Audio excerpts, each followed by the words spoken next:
Hello, friends. Hi, if anybody's here and ready to read with me. And hello for those of you who are here to read. And I see in the chat, can we donate for answers? I don't know if you're here from the Tarot Readathon or if so. Just to clear it up, so the Tarot Readathon specifically is a reading event that we're doing, and so I'm not doing tarot readings. This is a reading where we're reading books together based on cards we're pulling from tarot. So what we do is we pull tarot cards, and the tarot card that we get, we choose a book to read based on that card. So hopefully that's not too confusing for some people that might have seen Tarot Readathon and thinking I'm doing tarot readings. I'm actually not doing that. So just to clear that up for anybody who's in there, hopefully you want to stick around. We're doing sprints, so if you want to hang out and still either read or do some productivity, some people do cleaning or just hang out and yap. Happy to have you here either way. Hello. Welcome in, everybody. Hi, Scotty. Hello. Welcome to Sprints. What is everybody going to be reading during Sprints today? I know I tend to be yappy, but if we don't have a lot of yap, that's good because I'm struggling to get through Wuthering Heights. I have realized that classics are difficult. And I guess it depends on the classic, right? And how focused I am. But I think because the language is very different than my regular dialogue, it has me struggling quite a bit. So I noticed that I cannot play a game like Unpacking, which I downloaded and I absolutely love. But I wasn't able to focus while I was playing Unpacking and then listening to the audiobook of this. Like my brain was like, I don't get it. So I have to give this my undivided attention and actually and once I started doing that, I was like, oh, this is kind of funny, but it gives me like Shakespeare vibes. And that's like, it reminds me of like when I was in school and trying to read Shakespeare for like my theater classes. And it's good, but it's difficult. Like you have to focus, you have to pay attention. There's a lot of things that like you might not understand because the language is just different. So that's where I'm at with trying to read Wuthering Heights. And so it's giving Shakespeare to me. But what are you guys reading? Hello, everybody. Thank you guys for coming in and hanging out with me. I love a good yap and read. You already know if you've been here before. I'm going to try to, keep the yaps to, a decent time. But you know how it goes sometimes. I just enjoy talking to everybody, but like I said, I really want to read this because this is only the second book that I'm working on for Tarot Readathon. So I'm okay though. Like I was telling somebody today in the team chat for Team Swords that, they were kind of worried because they still haven't finished a book yet for the readathon. And I was like, you know what? I'm still on my second book barely, and like, don't stress about it.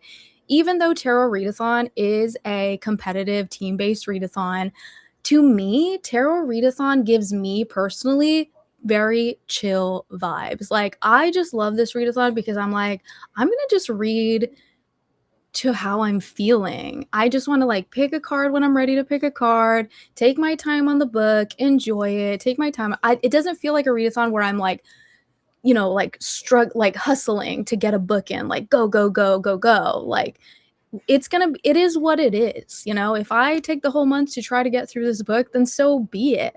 Now, granted, I don't want to do that, but you hear what I'm saying. But I am not very far in. I think I'm only like maybe 11% into this book, and that I've been reading it for about 2 days. So it's slow going.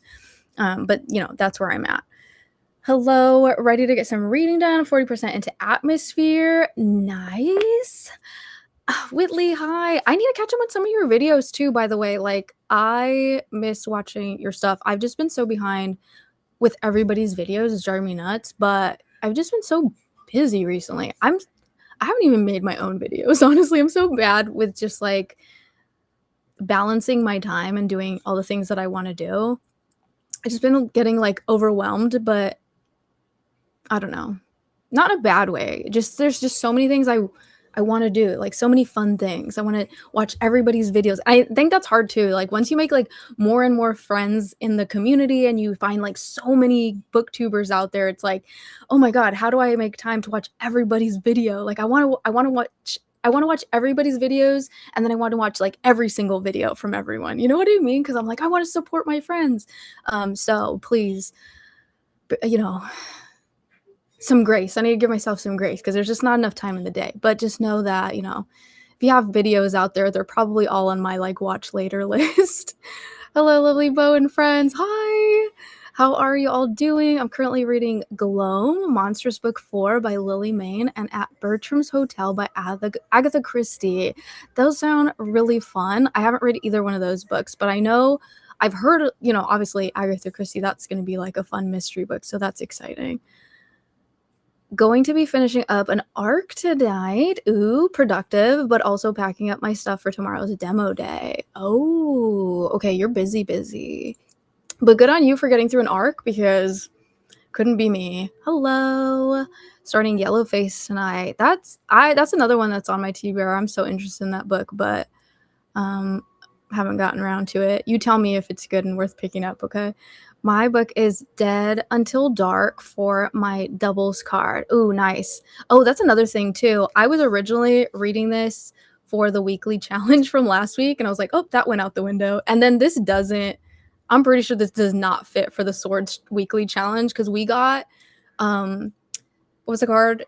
I think it was the Three of Cups, which is the prompt for that one is to read a book about friendship.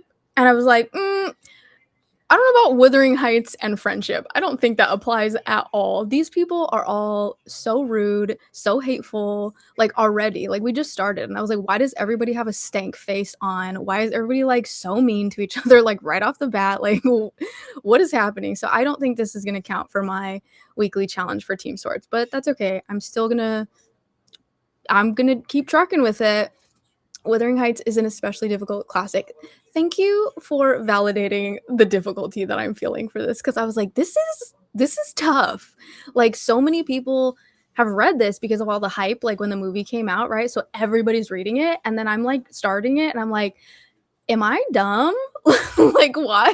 Everybody read this book and I'm struggling. Like, I just really felt like stupid for a while. And I was like, no, I'm just going to give myself some compassion. I don't read a lot of classics and I'm not dumb. It's just difficult. The language is different, you know? So if you're not used to reading a lot of books, like with old-timey language, like that's just what it's going to be. So I just need to focus my brain in a different way, and there's going to be so much of this that I like don't even comprehend, you know, like there's just going to be so many references. I mean, people have done full, you know, essays, like research into like classics where there's so much you can go to like a huge deep dive, but like I'm not trying to do all that. Like I just want to read the story. So I mean, it's going to be whatever it is, you know. Let's see. We'll be making dinner at least the first sprint. Ooh, dinner sprint. We'll read DCC 5 later. Oh, that's going to be a fun one. That's a good time. I've only read the first one, but those books are fun. I'm mainly cleaning for this sprint. Cleaning is good, but hope to eventually pick up woodworking. Oh, I want to read that book. That book sounds so good, honestly. I feel like also I'm really excited to hear what you have to say about that, because usually if you like a book, I'm probably gonna like a book, you know what I mean? So I'm glad that you're reading that, so you can let me know if I should pick it up. But it is something that I kind of really want to read. I'm currently reading Skin of a Sinner. I haven't heard about that one. What is that about? Like what genre is that? Because that all of a sudden I read Skin of a Sinner and I was like, horror maybe? Horror or thriller is what the title is giving, but I don't know. I'm starting a lit RPG, not DCC. It should be interesting. Which one is it? Because I love the idea of lit RPG and I would love to find other books. I've looked up different books, like lists of like, oh, here's lit RPGs that are not Dungeon Crawler Carl if you want to continue reading lit RPGs. And I'm like, yes, I do, because I love games. I love D&D. I love video games. So the idea of lit RPG is so interesting to me. So please share with the class which one are you getting into, and then let us know if you are enjoying it after you get like a little bit of ways in. Currently reading Jane Eyre. Wait, Jane Eyre, isn't that okay? Wait, so yes, oh yeah, aiming to read at least one book from each Bronte sister this year. Oh, that's cool because so in this copy, and I've said it before, I'm pretty sure that I think this cover is ugly, but this edition is cool because there's a lot of extra like notes and stuff in here, and they talk about like the author's history and like their lives a little bit. And I like skimmed through some of that stuff because I don't want to go, like I said, I don't want to do like a huge deep dive. I just kind of like want to read the book, but I do get fascinated with like a little bit more insight into stuff. So I did read about it, and then I didn't know this because again, not a big classics reader, so I don't know.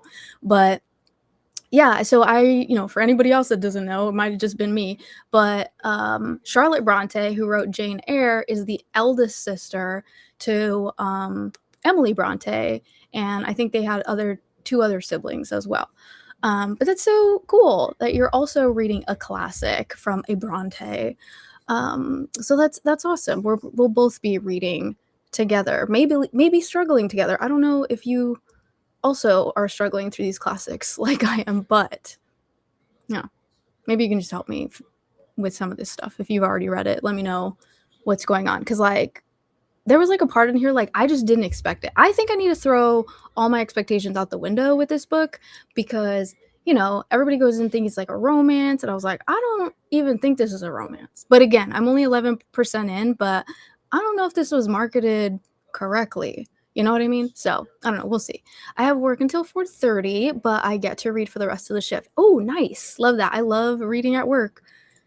I'm like, yes, pay me to read. Oh, there's a wasp outside. Sometimes we get wasps and they like hang out right outside my door. That's like right here. I have like the back door to that's like a glass right here. So sometimes I can see them. I swear to you, they know that I'm killing their brothers and sisters because they'll be like trying to get into the glass door. And I was like, they're out to get me. Like, this is terrifying. So, but I have like my wasp killer because there's like the neighbors have a whole freaking nest in like on their panels, and they just don't even do anything about it. And I've tried to go over there and tell them something, but like they didn't even answer the door. I was like, rude. But yeah, cooking dinner for Sprint, and then read Shield of Sparrows. I've heard that book is really good, so that's another book that's like on my TBR. One day maybe I can get around to it. I have so many books on my TBR. I've told you guys before, like I have like at this point now, it's probably like over 800 books on my want to read on Goodreads, which is insane. I need to finish Gloam, but it has been a struggle. Honestly, not having a good time. Oh no, I DNF, but I need to read it to continue to the next book in the series. Oh, so like you like the series, it's just this book in particular that's not doing it for you. I'm wondering if you'll like the next book in the series if this one you're not vibing with. Like, I don't even know what series you're talking about. Like, I've never heard of this book, but I'm just trying to like figure it out. Curious. Sometimes there's those like middle books that people just really don't like. I'm not a big series reader, so I haven't had the pleasure, but I usually like a first book and then I struggle so hard picking up the second one. So there's that. Hello, I'm watching the Phillies. Ooh, fun. And also working on everything in this. Everyone in this bank is a thief. Oh, that sounds interesting. That sounds like a cool title. Is that a thriller? I feel like that's giving me thriller vibes. All these books that I'm like, I don't even know what these books are, but I feel like by the titles you can almost like pick out what the genre is. I don't know if I'm right, but same. There are very few classic books that I can fall into. Yeah, it's tough sometimes. I don't know, because I was looking at I was like, all right, Wuthering Heights was written in 1847, or published in 1847, and I was looking at like Anne of Green Gables. I think was already forgot, like 1908 or something like that. So I was like, okay, there's a little bit of time gap there. And then I was like, well, Alice in Wonderland was from the 1960s. I mean, sorry, the 1860s.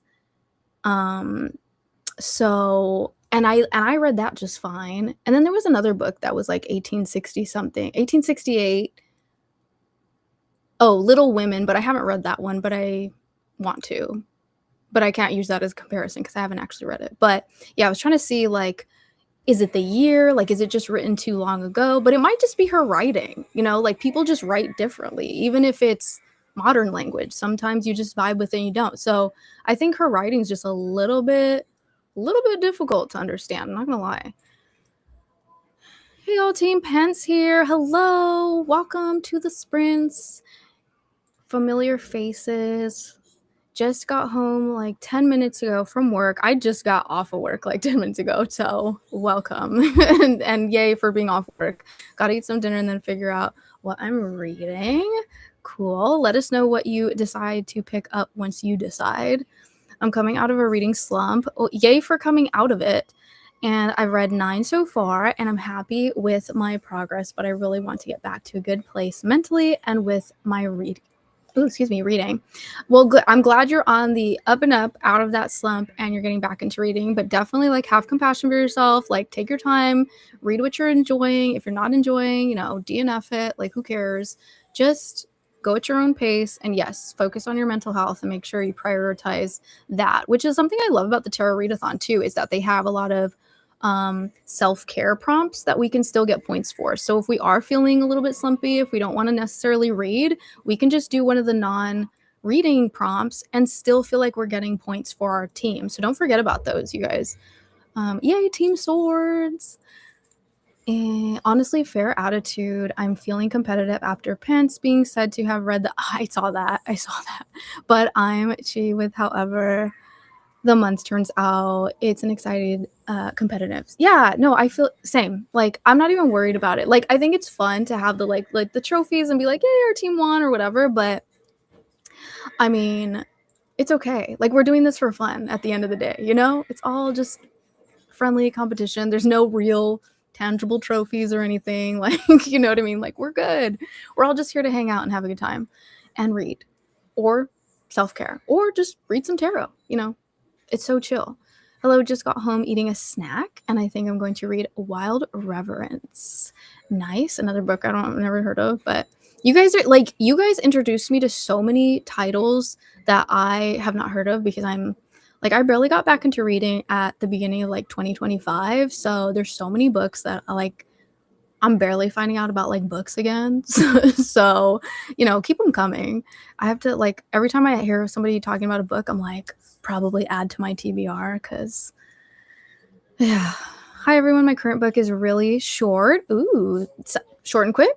So I'm hoping to read the whole thing during sprints. Nice. Sometimes most of the time, I love a short book because it makes me feel so accomplished when I finish it. So I love that for you.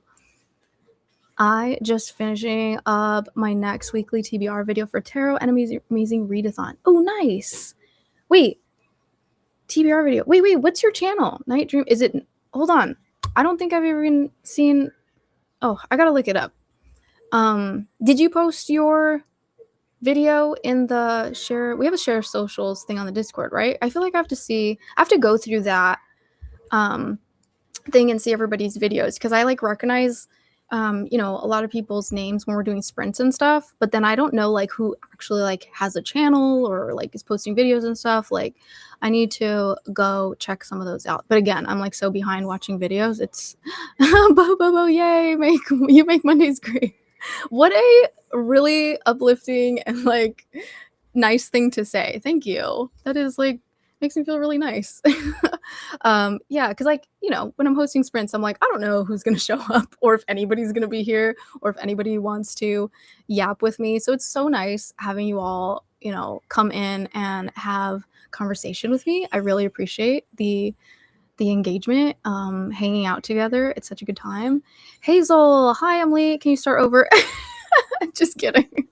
That's hilarious. I noticed you changed your profile pic the other day, and I was like, Hazel, same Hazel, but yeah, same name. So, but is your new profile picture Pokemon cards or is it tarot cards? Because at first I was like, what is that? And it's so tiny, I can't even really see it. But hello. Finished the Magicless Elf. That's a great title. This morning, and now working on Wicked Plants, another great title, which is about a bunch of common deadly plants. That is amazing. If anybody was in Escape the Readathon last month, there was a room, the greenhouse that my team was in.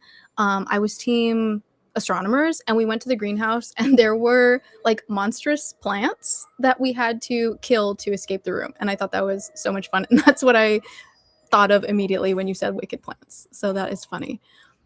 First full nonfiction book this year. Oh, wait, which one's the nonfiction? Is it, wait, which one? Again, because I don't know which book's which, but first full nonfiction book this year. Okay. I love that. I've been reading so much nonfiction this year, at least in the beginning of the year. And I think it's because of the state of the world. I was like really in the mood to read a lot of nonfiction books to start in January and February. I've kind of like fell off of that a little bit because I not burnt myself out, but like it was a lot of nonfiction. Like I need balance. So I think I got back into like, let me just escape into other genres for a little while and then like enjoy a story. But I do love a good nonfiction book though. Sending all the positive vibes to you for getting through Wuthering Heights. Thank you. I'm gonna need it. Classics are a struggle for me. Agatha Christie is as classic as I go. I feel you on that. Yeah, see, because like Agatha Christie, those are classics, but I feel like it's not the same, right? Like it's not I'm not gonna say like Wuthering Heights is a slog. It's not at all. It's not easily processed in my brain. You know what I mean? You get me. I'm reading Lost in the Garden. It's great so far, 60th pages in. I have been wanting to read that book just based on the cover alone because it reminds me of Midsummer, and I love Midsummer, the movie. And but then I saw that the book is like a million billion pages long. It was like so fat. I was like, oh, maybe I'm not gonna read that book. But I've heard it's so good. So, but I just have like I get real intimidated by a very long book. So I don't know when it's gonna happen for me. But if you are really enjoying it, let me know so it could like push me to actually pick that book up at some point because it's still on my radar. Oh my god, I so agree. So many booktubers, so little time. Yeah, right? Like I want to watch all of them. But yeah, I hear you. We're in this together. Hi, Sarah. Wait, I was just thinking about you because I was talking about the garden book and I thought Lost in the Garden. I feel like you really like that book or you have that book or you talked about that book at some point. So in my brain, I was like, I think Sarah read this book. And then here you are. Hi, I'm going to start the Har. Oh, I love that book. Oh my God. That's literally one of my favorite books of all time. Like, okay, dramatic, but maybe because I really loved it. It's such a short read, but it like packs a punch. It's so weird. I think I loved it so much because it was such a like what the fuck book. And I had just started reading again at the beginning of 2025. And oh no, I read it at the end of 2024. That's when I started reading. And it was like Christmas time. And I remember being like, can I read a horror book during Christmas time? Is that weird? And people were like, read it. So I read it and I was just like, what the fuck is this? This is so weird. And then I just didn't know that horror books could be that way because the only horror books I had ever read prior to that was like Stephen King, right? And it's just different. This felt like more gory. It felt like I was watching a horror movie with like a lot of like gore and blood. And I was like, this is weird. Like, this is crazy. I can't believe they said this in a book. And it was also a lot deeper too. And the protagonist being like an 84-year-old woman, I was like, oh, this is the best thing ever. I love older people, especially an older woman. And I was just obsessed. So I love it. Also, it's like romantic as well in such a weird way. And I hope you love it as much as I do because, yes, I'm obsessed, clearly. So, anyways, that was my ramble on that. So, if you haven't picked up The Har by David Sodergren, I absolutely recommend it to anybody else listening. I say Wuthering Heights is toxic friendship. Oh, maybe I can count it then. We'll see after I get through this if I feel like there's any friendship in this because so far, I don't know. I mean, again, I'm only at the beginning, so I don't know where this is going to go. But hey, maybe. Not all friendships are happy. Here we go. Another person. Okay, some are toxic, so you can totally count the friendship between Heathcliff and Catherine.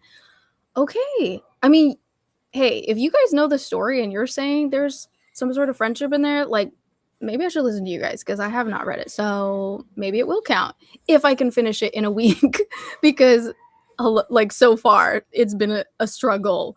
Wuthering Heights is not one of my favorite gothic classics. It's very polarizing. So many people either love this book or hate this book, which is why I wanted to pick it up because I was like, I want to know what side am I going to fall on. I went into it thinking that I was going to love it because I was like, toxic? Yes, I love toxics. So I think I'm going to like it, but I know a lot of people hate it. Reminds me of having to write English papers in undergrad. That's also what I'm kind of getting from this. Like, reading this makes me feel like I'm in school. So that part I'm actually not liking. You know what I mean? Like, it feels like assigned reading where it's like, tell me what this book means. Like, what is this underlying? And I'm like, I don't want to do all that. So I don't know about the enjoyment level of this book so far, but we're getting it. We're going to get through it. Nothing on my TBR will work for this week's challenge, so I'll need to swap something out to work for the prompt and the challenge. Yeah, sometimes it's just like that, you know? But it's okay. I mean, and you don't have to fit the challenge. It's okay. Like, just, you could also just pick one or the other or whatever. My team got Ace of Wands, a book we can't stop thinking about, highly anticipated. That's a really good weekly challenge because then you get to read all your favorite books. So, lucky you. I love that all the prompts, though, are like pretty vague in a way that like you can kind of fit whatever, like but obviously some are a little bit easier than others, I'm sure. Pence was struggling with the Empress last week since most of us don't read a lot of cozy. Oh, is that what it was? It was like a cozy book. Yeah, that's rough. I don't read like a whole ton of cozy either. The Page of Swords is our card this week. Read a book with secrets investigation, much better fit. Oh, that's nice. I mean, you could probably do like a bunch of mysteries and thrillers for that one, so that's cool. Let's see. I've tried to read it 3 times. I haven't finished yet, but someday. Wuthering Heights. Oh gosh. Oh my gosh. I know. Honestly, there was a point where I was like, I'm going to DNF this. Like, why am I forcing myself to read this? Just put it down. But then I started the book over because I had only been I was 2 chapters in and I was already like, I'm giving up. I don't want to like I don't get it.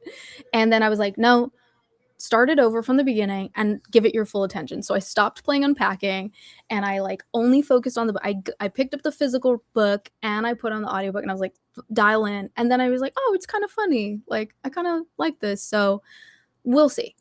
That book was a very difficult read for me too. Also, the story is disturbing as all get out. Okay. I feel validated in my struggle. Thank you. Thank you guys for making me feel like I'm not just dumb. A good classic is The Count of Monte Cristo. I've heard that, but it also is a very large book, if I'm remembering correctly, and that is intimidating all on its own. So maybe someday I'll get to that because I have no freaking clue what that book is about, but all I keep hearing from people is like so good, like one of the best books I ever read, and I was like, oh, okay, maybe I should look into that one. We do have very similar we do. I freaking love you because I was like, if Scotty likes it, I'm gonna like it. You know what? Like solidified that for me when you and I are like the only people that liked the book half his age. Like when you were like, I like this book, and let me tell you why. I was like, yes, agree, all of that. And like everybody else was like, that book is no. Like everybody else was like hard pass. And we were like, but it's good. So yeah, we're right here. We're right here. What helped me while I was reading was reading Spark Notes summaries after the chapters. Yes, I want to do that. And I think I need to because Alexis was suggesting that to me too. Because if you don't know Alexis, which is another Team Swords co-host, she has a quarterly classics book club where she reads a classic book every quarter. And I'm not part of it because I don't like, not that I don't like classics, but I was like, I don't know if I could do all that. But she loves Wuthering Heights, she said. And she was like, you know what? Sometimes when I struggle with reading a classic, I will read, just like you said, little like summaries of the chapters that I just got through. And I was like, that is so smart. I need to do that. So I need to go back to like my school days where I'm like reading cliff notes and stuff of these difficult books. But yes, thank you for that suggestion, that reminder. I really need to prioritize some classics. Wuthering Heights is on my list. but I own Jane Eyre. I wonder which one's more difficult to read because they're both sisters, and I wonder if they have similar writing styles. Very curious. Picture of Dorian Gray and Rebecca.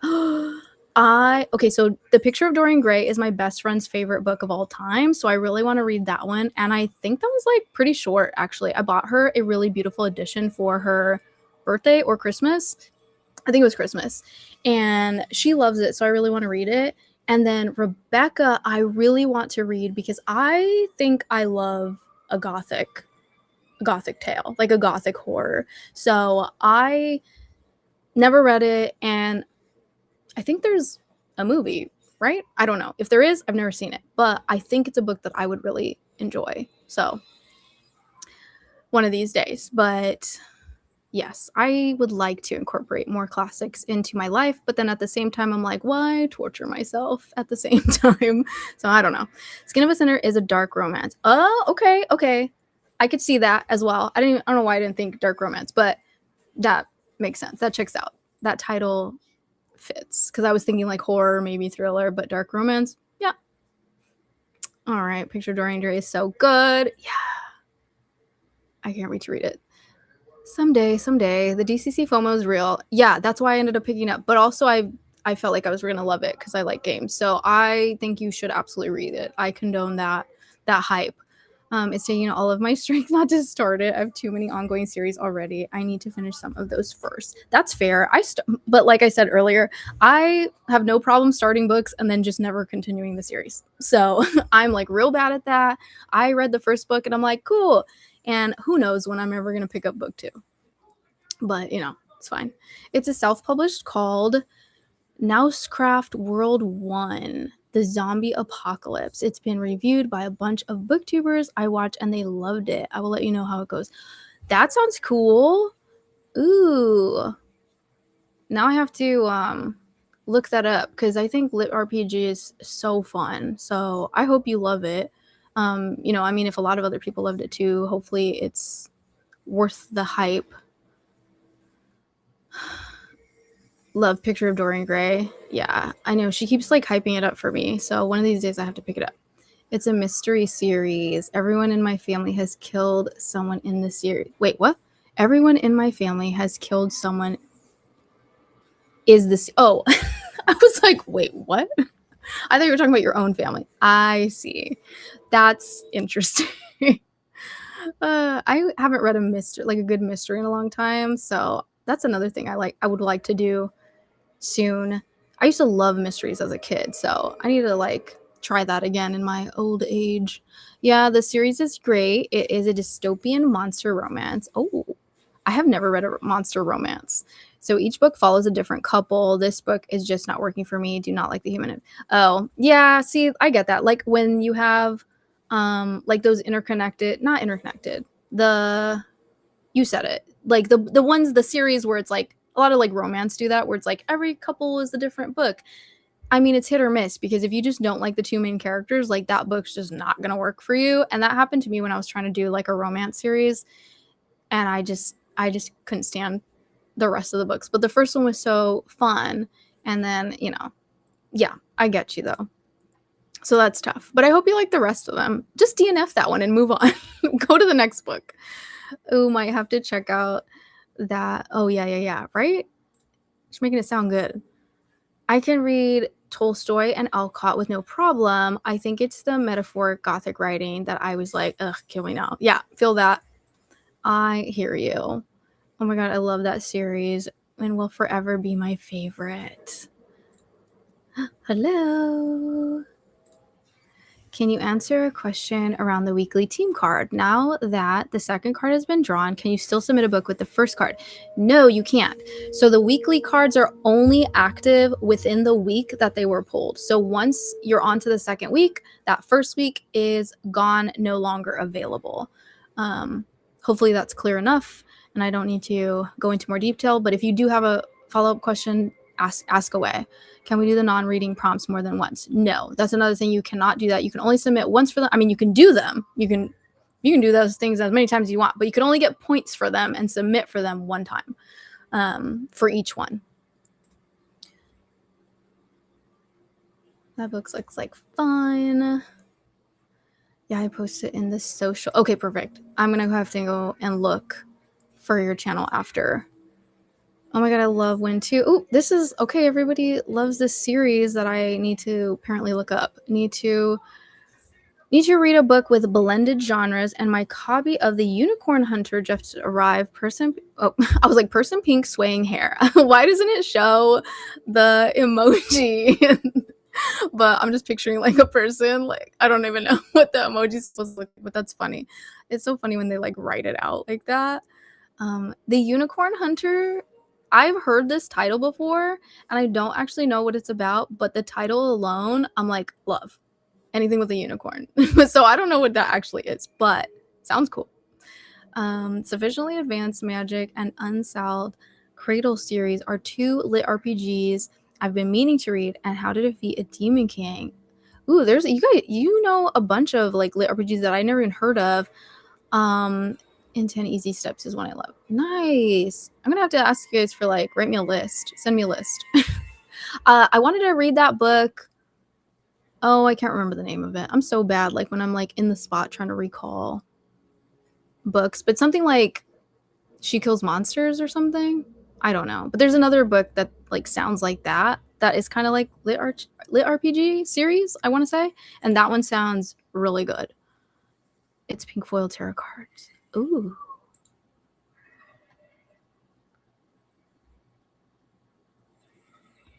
Oh, you're brand new. I subscribed. Oh, okay. Yay. I'm going to have to go see your channel. I do both reading and cross stitch. Oh, nice. But started all over this year. I got hacked. Oh, no. Didn't want to go through the trouble to retrieve, so just started over. I hate that. I freaking hate hackers. Like, ugh. I'm so sorry that happened to you, but we'll have to all go support your channel so you can get back into it. Wicked Plants is the nonfiction. Oh, okay, cool. Magicless Elf is a cozy dark fantasy about a banished black elf that is a mix of Freudian, Animanga, and Frankenstein. Butchered those words, I'm sure. But that sounds cool. It's one of my faves this year. Nice. Thank you for sharing what those are about. That's cool. Well, I know you just said it was nonfiction, but I have a nonfiction I'm planning to read called Forest Euphoria. It's about queerness in nature, like intersex plants. Oh, that's so interesting. Yeah, that's cool. I saw somebody had made a post about like bisexuality in nature, and she was like showing pictures of flowers that were like considered bisexual because they were like blended and stuff, and I was like, that is so fascinating, and I never even thought about that before. So that's really funny that you're also reading a book about that in a way. Also, can you guys hear the TV in the background? Because I feel like my microphone is probably picking up all the noise in the background because my mom's watching TV, and so I feel like it's so loud. So I don't know if you guys are like, what is happening? Just let me know. Yes, it's literally literary folk horror with midsummer vibes. Oh, okay, then they did the cover perfectly because that is exactly what it's giving in the cover. Don't worry about the page count. It's 450 pages, but like over 70 chapters, and it reads so fast. Okay, well, that's good to know. I still am probably going to be intimidated by it, but hopefully I will pick it up because it does sound really good. Still have a lot of trial and error for my videos. That's fair. That's how it's going to be in the beginning. And, you know, fuck it. We all go through that, and you find out what you like and what you don't like about recording, filming, editing. It's a process and it's a lot of hard work, but you got this. The Heart is so weird and fun and gross. Yep. Yay. I'm glad you loved it too. It is such a good book. I have Lost in the Garden on my shelf. Yes, I know you do, because I was like, I've seen that in her videos. I plan to read it for Horror Bingo soon. Okay, I think I had planned to read that for Horror Bingo, possibly. I don't know. I don't remember, but I want to read it. Okay, I didn't know if you had read it or if you loved it or what, but thank you for confirming that you do, in fact, have it on your shelves at least, because I was like, am I going crazy? Because I knew I saw it in one of your videos. Oh my god, Midsummer was so good, right? I love how it makes you feel happy even though dark stuff is going on. Yes, and I will always say one of my favorite scenes of all time in any movie ever.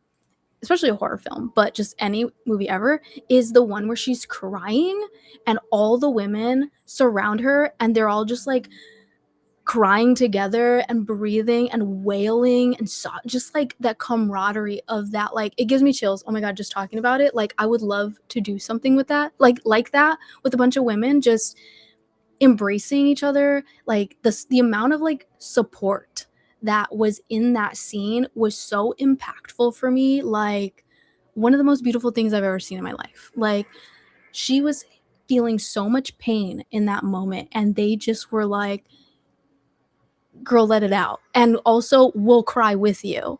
And oh, that just chills all over my body. I obsessed. I can watch that scene like a million times. I added to the massive TBR, me every day, but I love that for us, just sharing books and adding to our TBRs endlessly. Yes, and also hope you love it. Yes, totally, mystery thriller classics are a different breed, right? It's a classic. It's a classics. I did read the complete Sherlock Holmes collection, but again, it was the mysteries that made it possible. Yeah, I love that. Totally different vibe. But hey, still an accomplishment. No less, okay? It's 100% toxic friendship. Okay, convinced. If I finish this within the week, I will submit it for the friendship prompt, since you guys have convinced me that it is, in fact, friendship. Yeah, I didn't even think about like friendship being toxic, but yeah, like you could have like that frenemy type of friendship is still a friendship, right? I don't know. So, I mean, if you guys think it is, then hey, could be. Hello, how are you? Oh my god, we have hosts, other team hosts in the chat. How are you? Did you do? I don't know why I thought you did sprints. It was probably this weekend. Weekend sprints are hard for me because I just fester in my bed and then I check out from the world. Alicia, hi. So I feel like I missed some sprints from different hosts and I was a little sad about it because I like get FOMO and I want to be everywhere and talk to everybody. But yeah, just know that I love everybody still, even if I'm checked out. I read most of my classics for the year around Thanksgiving. Christmas just feels like a nice time to, yeah, that makes sense. Slow down, read some nice class. I feel that for sure. Just finished Yesteryear today and listening to the strength of the few. What did you think of Yesteryear? Because that's another, like, people are either, I don't know, people are like not liking that book as much as like a lot of the hype. You know what I mean? Like it's so hyped up, but everybody that I hear talk about it, like nobody's really loving it. So I'm like, how did this book get so much hype when everybody that I know is reading it and being like, I don't know. I don't know how I feel about it. So I don't know. That's kind of weird to me. I still am curious and want to read it, but I think it's so overhyped. Like I was so excited at the beginning, but so many people are talking about it that I'm kind of just like, I don't know. I don't know if I care to read it anymore. We'll see. Agree. Page of Swords is definitely more our speed. Oh, good. Then I'm glad that you guys got a better weekly challenge card this week. So refreshing to see other people having similar issues with reading Wuthering Heights. Yes, it makes me feel dumb, and that's just rude. Okay, yes, thank you. And that's the beauty of being part of the book community, is being able to discuss these thoughts and feelings with other people so you don't have to feel alone when you're either loving a book or struggling with a book or whatever. You can just be like, hey, is anybody else feeling this way? And I mean, you know, some people will agree with you and some people won't, but at least you won't feel completely isolated in your thoughts of feeling stupid for not understanding Wuthering Heights from the beginning. I loathe Wuthering Heights and I'm a classics girly. That is so funny. So fascinating to me, the way that people love or hate this. Like, it's crazy. I love a polarizing book. I love to just see all the reasons why people love and hate it. And I don't know, love it. Sometimes you just don't give. Yeah, no, I hear what you're saying.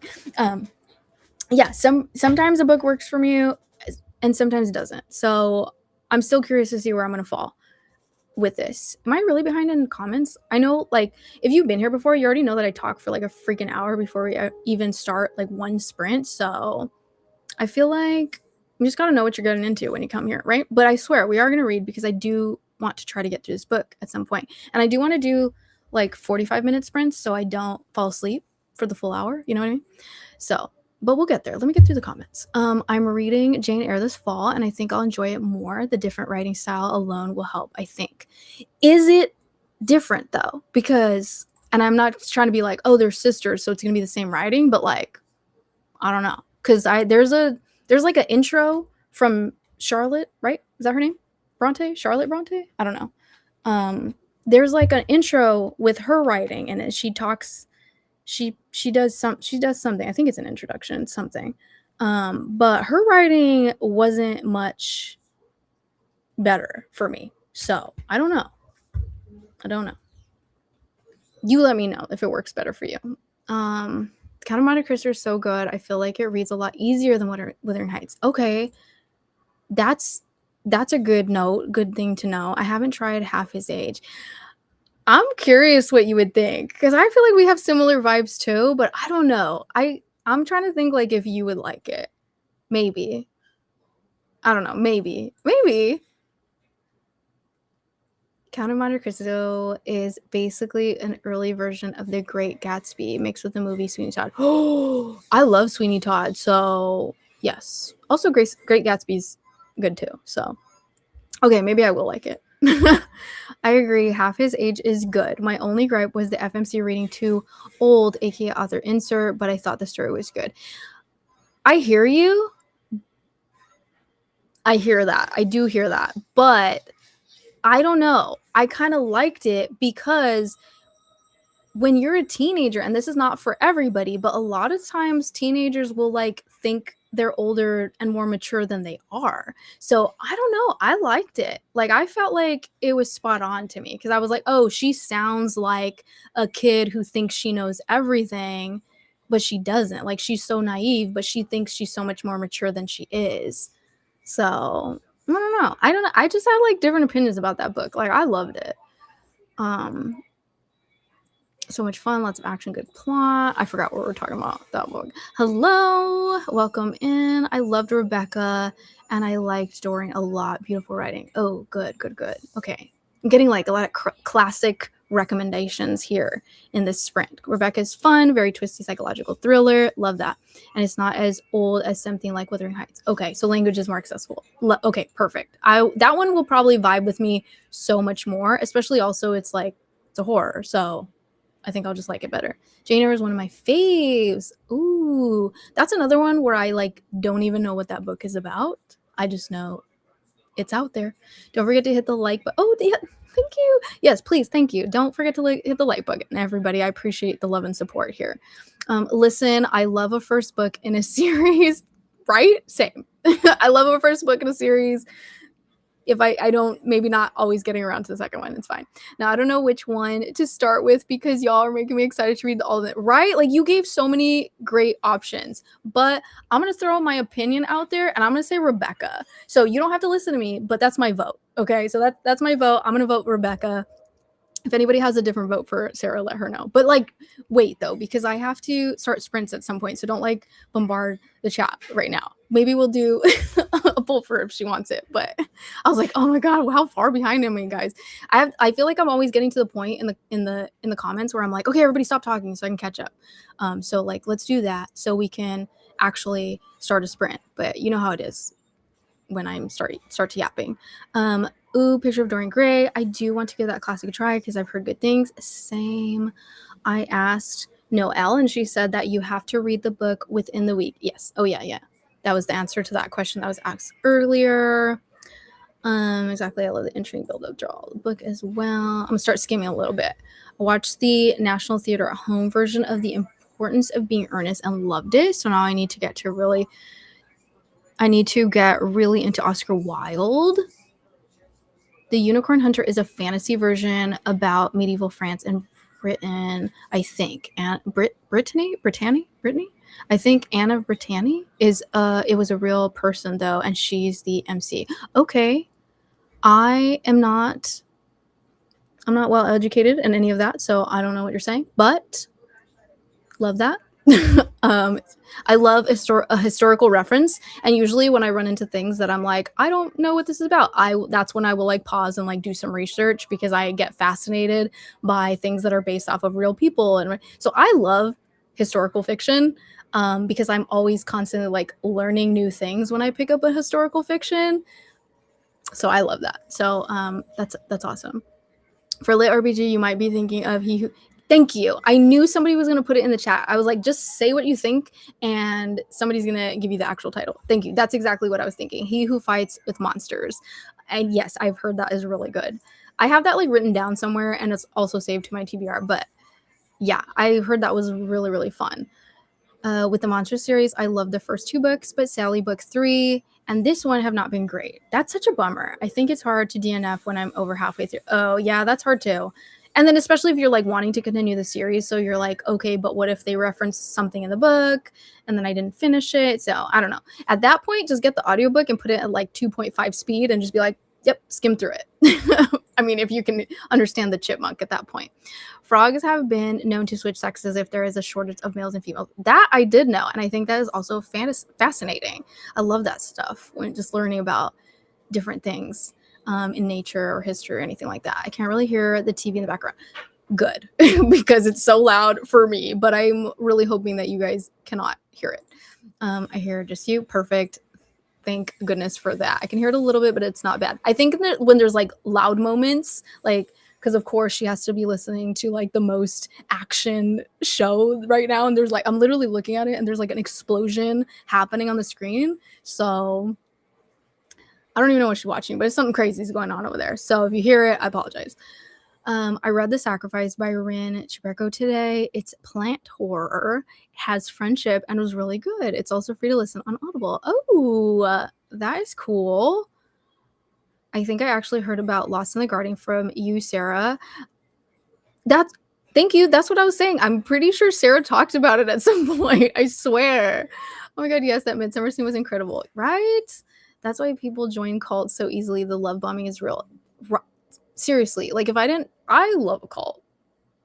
That's controversial. That not like in reality, but like the idea of a cult, like I feel like I would be one of those people that would get sucked into a cult just because I like the idea of just like that villagey kind of like I like okay, I shouldn't say cult, even though I love cults in like horror books and stuff and like true crime. I like to know about that stuff, but I like the idea of like a commune.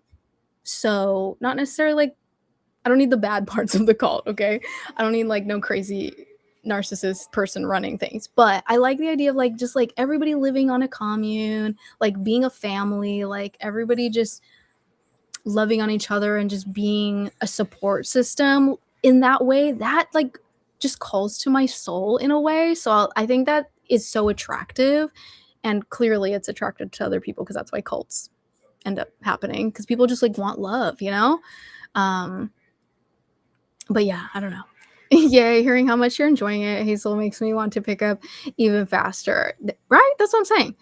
I love like everybody's opinions on these books, and we just get to, you know, get all our recs from each other. I need to see you about it in a video. Wait, which one? I liked Yesteryear a lot. Okay, but I get why people don't like it, but it left me feeling some type of way. Okay. Then I'm still gonna read it. If you liked it, I'm gonna read it. The book got hyped before anyone read it, really. Yeah, which is crazy, because I was like, who read this book? Like, I don't know. Like, who decided this was like a hype book? Like when I first heard about it, it was already picked up getting a movie by Anne Hathaway. You know what I mean? Like, so it was like already hyped, and then the reading community started reading it. So I was like, I'm confused. Like, who hyped this book? Or is it just a lot of good marketing? I don't know. It was different than I thought, but in a good way. Okay. All right. It'll be in episode 4 of Horror Bingo. Currently reading the last book for episode 3 and I'm a little behind. I think I want to say 6 books left to complete my Horror Bingo, and I'm excited because I thought I was doing so horrible, but what had happened was the only thing that was horrible about it is I didn't actually stick to the books that I slotted in my Horror Bingo video like as potentials to read. I ended up just reading whatever I wanted to, but I was able to still slot the horror books that I read into the grid or into the prompts, including horror mode, including hard mode, and I have only 6 slots left. So I'm doing really well. Pat on the back. So that's exciting for me. And it's okay. I wasn't like hard set on the books that I had chosen. Those were just like possibilities. So I'm cool with what I ended up reading for the prompts. So that's exciting though. I'm excited to watch all your horror bingo videos.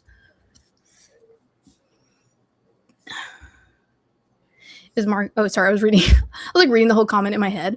I think yesterday got so much hype because it was marketed one way that wasn't really what it ended up being. Plus the plot twist. Okay, in my opinion, was lazy and a bit dangerous in today's day. That's what I'm so curious about. I want to read the book because I want to know what this plot twist is, because I feel like everybody that has read it kind of fell off at the plot twist. Like they were like, oh, it's interesting, but then like, I don't know about the end, or I don't know like when this happened. So I'm like, I want to know, but like, I don't want to spoiler. I got to just read it for myself. But I do think I want to be in the know of what everybody's talking about when they talk about like the plot twist or it going in a different direction. So very interesting to me. It was hyped the week before it was released, and as it had hype, the hype will keep going for probably another 6 months. Yeah. And age. Oh, yeah. Several books I've seen get popular at the library. I keep hearing a lot of people don't actually like it all that much after they pick it up. Yeah, I don't know what that's about. I thought what the twist did was great, but it's hard because you can discuss it with people who haven't. You can't discuss it, right? That's what I'm assuming that you were saying. You can't discuss it with people who haven't read it. That's what I'm. Yeah, that's why I want to read it, because I'm like, I want to be able to discuss it with everybody, which gets more people to read it, right? And like, smart though, right? Like for the success of the book, because it's like now everybody wants to talk about it, but you can't really talk about it without giving it away. So now more people have to read it. So business. A good yappy for the first sprint is always fun. We'll get there when we get there. Thank you. Yes. And if you wanted to go ahead and start reading, go ahead. Put me on mute, or just step away, and that's okay. In my opinion, Charlotte Bronte, thank you, Charlotte. I was like, is it Charlotte? Charlotte Bronte's writing is the easiest to read of the three sisters. Oh, okay. Anne Bronte's writing is beautiful, but much more flowery. Okay. That's actually good to know. Do you think Emily's is the hardest? Because now you have me worried about Jane Eyre. I will let you know. Okay, but she just said Charlotte Bronte's is the easiest, so that's probably fine. You know what? It's funny actually, in the introduction of this book, not the one that Charlotte wrote, but like some other people were talking about how there's a couple different editions of Wuthering Heights that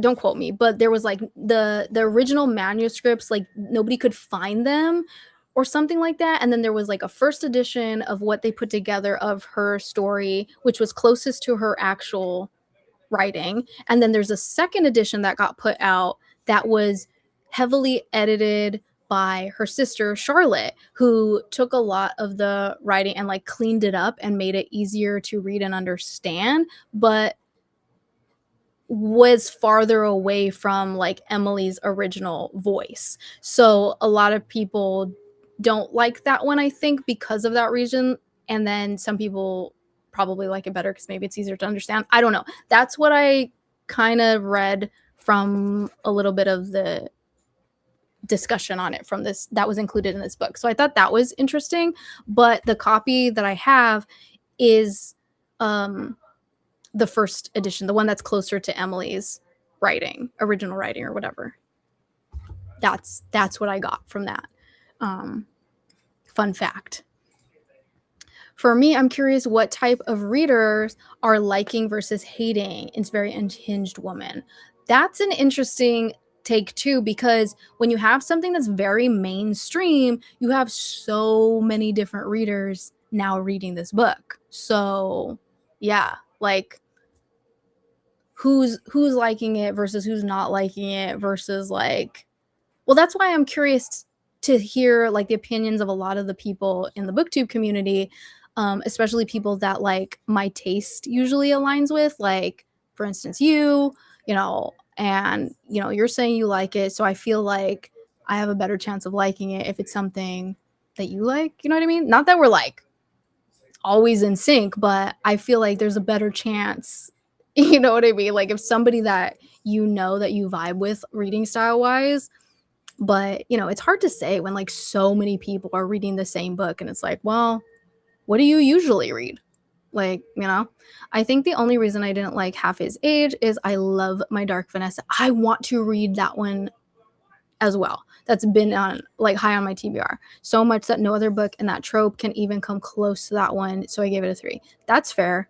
That's fair. I've heard My Dark Vanessa is so good, and I need to get around to it. And I didn't give Half His Age 5 stars. I think I gave it. Did I? I think I gave it like a 4. So there's room for improvement. It depends if you're a character-driven reader and don't mind a slower pace. I had a similar thought. My Dark Vanessa is a masterpiece. Ugh. I keep hearing such good things about that book. I've decided I will be reading The Last Contract of Isako this sprint. I've been hearing so much about that book. Somebody was reading that in somebody else's sprints, and it just kept coming up. And then I saw the cover of it, and I'm just curious to know what that book is about now. Okay, are we close? Are we almost close? It's been like an hour, I swear. Apologies. Makes me hopeful. Yes, it's the point where like we gotta like wrap it up. Okay. Brittany is Northwest France. Oh, thank you. Sorry, I keep talking. No, you're good. I mean, same. I keep talking too. It's hard. It's hard when we want to like yap about it, because it's like the first time we check in, we're like, oh my god, I want to tell you about all this stuff. It's like when you meet up with a friend that you haven't seen in a little bit, and you're like, let me talk to you about all these things because we haven't talked in like a day. No, I'm just kidding. Like a week. And so that's what we're doing. We're catching up, and then the in between sprints, you know, we don't end up talking like so long. So it just happens. The way I want to yap about cults right now, same. Literally same. Commune good, Kool-Aid bad. Yes. 100%. Hello. Hi, Bo. Hi, everyone. Hello. Welcome. Yesterday was hype because of He Writers Podcast. He Writers Podcast? I don't know what that is, but it's probably a big fancy podcast. I think yesterday was a hype release because of the author. She has the Writers Podcast. Oh, I think. Thank you. Combining. Yes. She has a podcast or something. Okay. I had no idea, but that makes a lot more sense. So she probably has a big podcast that's like popular, I'm assuming, and then all her fan base was like, I'm gonna go read your book and support it. So of course everybody's gonna love it because if you're listening to her podcast, you're already gonna love her book, right? So that's what I'm assuming happened. So okay, makes sense. Not saying it's not good. I haven't read it, so you know, we'll see. So many tradwife books came out in the same like 3 months. Isn't that crazy? Like, what was that about? Like, so many tradwife books. There was at least like 3, 4. Wow, my bun got so like limp. Hello? Yeah, that was insane. I think one of the other wait, is she a co-host in this readathon? No, I don't think she is. She was one of the co-hosts for Escape the Readathon, Literary Mad Max. She did a trad wife reading vlog, which is awesome, and I need to go watch it because I was like, I had the same idea of like wanting to do that too. Like a million people probably did because there were so many trad wife books. So it was like one of those obvious things of like, let's all read all these trad wife books. But she did it, and I was like, yes, girl, get on that freaking hype because now I want to go watch. Did I watch it? I think I might have started it, but I don't know. There's so many videos. But I love that she did that because I was like, yeah, there's like a million that and then there's like another one coming out in September by Sarah Langan. So many. But was getting a movie. Yeah, the movie hype. I just know like Anne Hathaway's bought the rights to it, or she's gonna be in it, or both. I've only read the Saratoga Schaefer one. Thought it was great. I heard that one was really good. I do want to read that one. I think that's the more horror one, right? Where it's like the cover with like the pregnant lady, right? Like demon baby type of Trout Wife book. I just joined, but I fear as a non-American, I've been noticing that the literary crisis is real and that not a lot of people get satire. Fair. Yeah. I love Jane Eyre. My favorite Charlotte Bronte book, Villette, is also interesting. I don't know that one. I think the one that I always hear about is Jane Eyre, but again, I don't even know what it's about, but I don't know if I've even heard the other book mentioned. Not that I'm in the know on classics, but I love that you love Jane Eyre. I feel like a lot of people love Jane Eyre. Like that's a pretty common consensus. So maybe I should read that one. I haven't finished a book all month, so I'm not judging the yappers. I'm organizing my Kindle folder and my Herkia TBR. Nice. Oh, are you planning to do Herkia 3.0? Oh, here I go asking questions and like continuing the yap. But yes, I got excited about Herkia 3.0. I literally was like, I'm not going to do it this year because I did Herkia 2.0 and I was like, I'm going to give myself a break. And then I watched the announcement video and I was like, so probably gonna. I filled out the sign up form. So you know, I might do it. Pain book in hand, really liked yesterday too. Okay, yeah, okay, so maybe there are people that like. Maybe I'm just not hearing a lot of the good reviews where I've been paying attention. Isako is a middle-aged woman doing her last job functionally, but sci-fi planet after people left Earth and explored stars. Did I read that weird? Oh my god, noodle. All you had to say was middle-aged woman because I was like, yes, older female character. I like that. I'm already in. I don't even fully understand what the rest of the book was about, but yes, the pregnant demon baby cover is correct. Okay, perfect. Oh, we caught up with. Okay, we can actually do a sprint. Yay! Thank you guys for you know, being quiet so I can shut up and we can actually jump into a sprint. I love talking to you guys, but let's do a 45-minute actual read or being productive with whatever we're going to do. I like how all the people that were like, I'm going to do cooking for my cooking dinner for my first sprint, and then I talked for like an hour. Hopefully you guys actually went to go make your food and eat your dinner and didn't just like sit here starving for an hour. But yes, if you are ready to read or ready to do something else, let's pick up our books and jump into this sprint, setting the clock to 45, and I will see you later.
Hello. Okay, everybody, welcome back from our reading break. Back to the yap. Let me know how you guys did. I went from, so apparently when I checked my story graph to check where I had like last logged it, I was at 13%, which I think it said page 53. That's probably wrong. I don't know. But I think it says I'm at like 16% now. I don't know. I'm at chapter 7. I just read like I think I just read chapter 6. I don't know. It was a struggle. Okay, let me tell you. So I listened to 1 or 2 chapters. I don't even know now. If you don't know, if you just hopped in, hello, welcome. I'm really trying to get through Wuthering Heights. So I'm struggling trying to read a classic. And okay, so I listened to it and I was following along with my physical book, and I was like, I don't understand anything that just happened. And then you guys were saying that Heathcliff and Catherine were friends, and I was like, wait, I'm confused. I don't even understand what's happening. So I forgot who mentioned it, but somebody was like, read the Spark Notes in the last talking sprint. And I was like, yes, duh, let me do that. So what I did was went back and read the Spark Notes, the summaries of each chapter that I read so far. So I read chapters 1 through 6 summaries, and then it all clicked. I was like, oh, that's what's going on. And I feel like I understood chapters 1 through 4 because I had read those first 4 chapters too many times. Like, I kept going back and starting over the book, like, because I wasn't getting it. I was like, I feel like I know the first 4 chapters really well now. But yeah, Spark Notes really helped because I had no idea that they were it's just all clicking. I was like, oh, okay, I understand. The story is being told by the narrator who's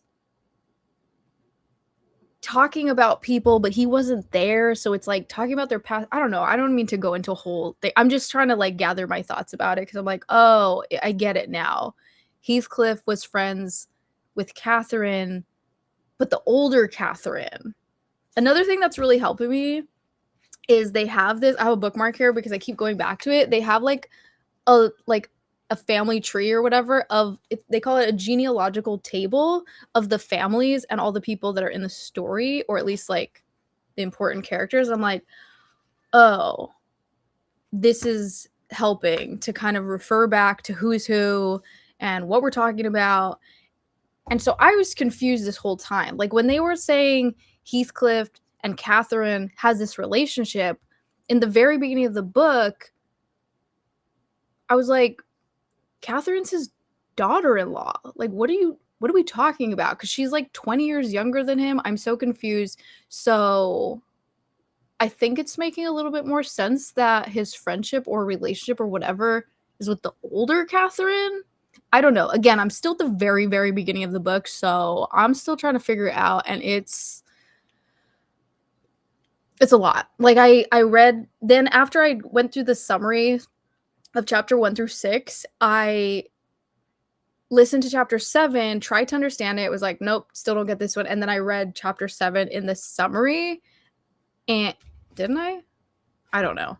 Or was that chapter 6? I don't know. This book is it's like driving me nuts. I was also falling asleep. It's so hard to comprehend. But basically what I listened to and then what I read, it helped me to understand it. But then when I went back and tried to listen to the chapter again to see if I could understand the writing now that I knew what it was about, I still didn't freaking understand the writing.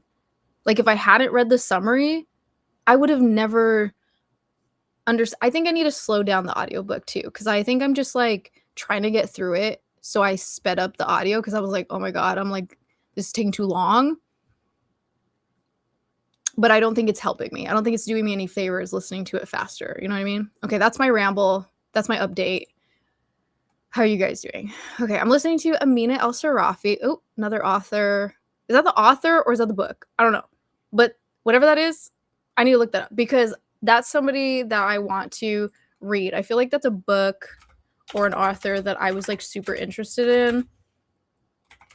Hold on. I'm curious. It's going to take me forever to get the answer in the comments. Standalone historical fantasy novel. Okay. Yeah. Oh yeah. I recognize this cover. That's why it sounded familiar, because I had seen somebody long time ago, like months ago, do a booktube video about getting this book or finding it at a bookstore. And then they were talking about like, it's like a pirate book, but it's a female pirate or something. And I was like, that's so interesting. And the cover is like really cool. So, I hope you like that, because that's been on my TBR for a while. Yes. That sounds awesome. Thank you for that rec and reminder of that book. Next in line for that one in my library. I don't remember what book you were talking about, but it's okay because you weren't even talking to me. The audiobook is incredible overall. It's been a great story. I'm 30 minutes away from the end, but can't listen to it for a little while now. Again, I don't know what you guys were talking about, but it's okay because you're not talking to me. Hello for anybody that popped in. Sprint hopping. I love that. I do that same thing, especially if I'm like in the mood to yap and then like somebody goes on a sprint and then I jump over to another sprint because I'm like, well, what are you guys talking about? Because I want to like be involved in all of it. So welcome. Thank you for hopping into my sprint as well. Listening to everybody wants to rule the world except me. I don't know if I heard that one either. I'm doing rough cuts of a video. Nice. I don't like editing, but you got to do it. So good luck. Good luck with the editing process. It's such a pain to me. Hi, friends. I got home from work and ate dinner. Yay. I hope you enjoyed your dinner. Made chicken and rice with beans and corn and watched Dance Mobs. That sounds like so much fun. I am here for all of that. Dinner sounds so good. I read that whole sprint and forgot I'm starving. Oh no, I'll be missing some yapping and be back soon. Okay, well, I hope you're eating now. I know at the very end of the sprint, because I was reading the whole time, like suffering through my book, and I was getting a little peckish as well. So I grabbed a snack. I grabbed, people thought I was weird for this when I was talking about it in a different sprint during escape, and I think that is so funny. But I have Reese's peanut butter cups that I put in the freezer. So right now that's where they're at, chilling. And then I also eat them with these Sour Punch bites at the same time, like bite for bite.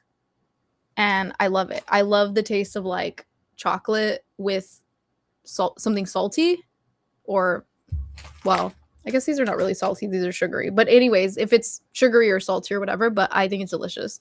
Like that mix of like, I don't know. Weird maybe, but I think it's so good. And my husband thought I was weird, but then he tried it and he loves it now also, and he gets what I was talking about. So I don't know. Don't knock it till you try it, I guess. Oops, I fell asleep. I was falling asleep, so I'm glad you got a nap in. Now it's time to make dinner. Okay, that's good. Definitely nap and eat. That sounds great. I'm so tired. I was really thinking in my brain. I had like daydreamed, and I was like, what if I just fell asleep on the stream? Have you seen those videos where like people will literally live stream themselves sleeping? Like that's a choice, right? And like, why do people watch that? I don't know. People are strange. Finished eating and read 18 pages of DCC 5. Nice. I made a lemon pepper glazed chicken. Okay. Cooks over here. I hate cooking. So anytime somebody like making something that sounds fancy to me, I'm like, oh, okay. I'm over here like heated up some macaroni and cheese, you know. That's what I made yesterday. Because my husband was like, maybe you could cook dinner. And I was like, do you want mac and cheese? Because that's what I'll be cooking. I do not like cooking. Like I can if I follow a recipe, but I don't enjoy it, so I don't do it, which is unfortunate for everybody. Journaling a bit. That's cool. I love that. I've upped the speed on the audiobook for Gloam, and I have 2 hours left of the book. Nice. Oh my god, the main character drives me nuts. Well, good. It'll help to get through it faster. As long as you can retain the information, I'm sure. But if you're not really into this book anyways, like who cares? I can't with dumb characters. Since I watched True Blood, when I read Dead Until Dark, I hear their voices and picture them as the actors. That's fun. I always like that when you read a book and then you're like, who would I cast as these characters? And then you kind of like picture it as those actors. I used to do that a lot when I first started reading again. I don't do it as much anymore because I never know who to cast in my head, but I love that when like somebody comes to your mind and you're like, yep, that's totally that person in my brain for the rest of this book.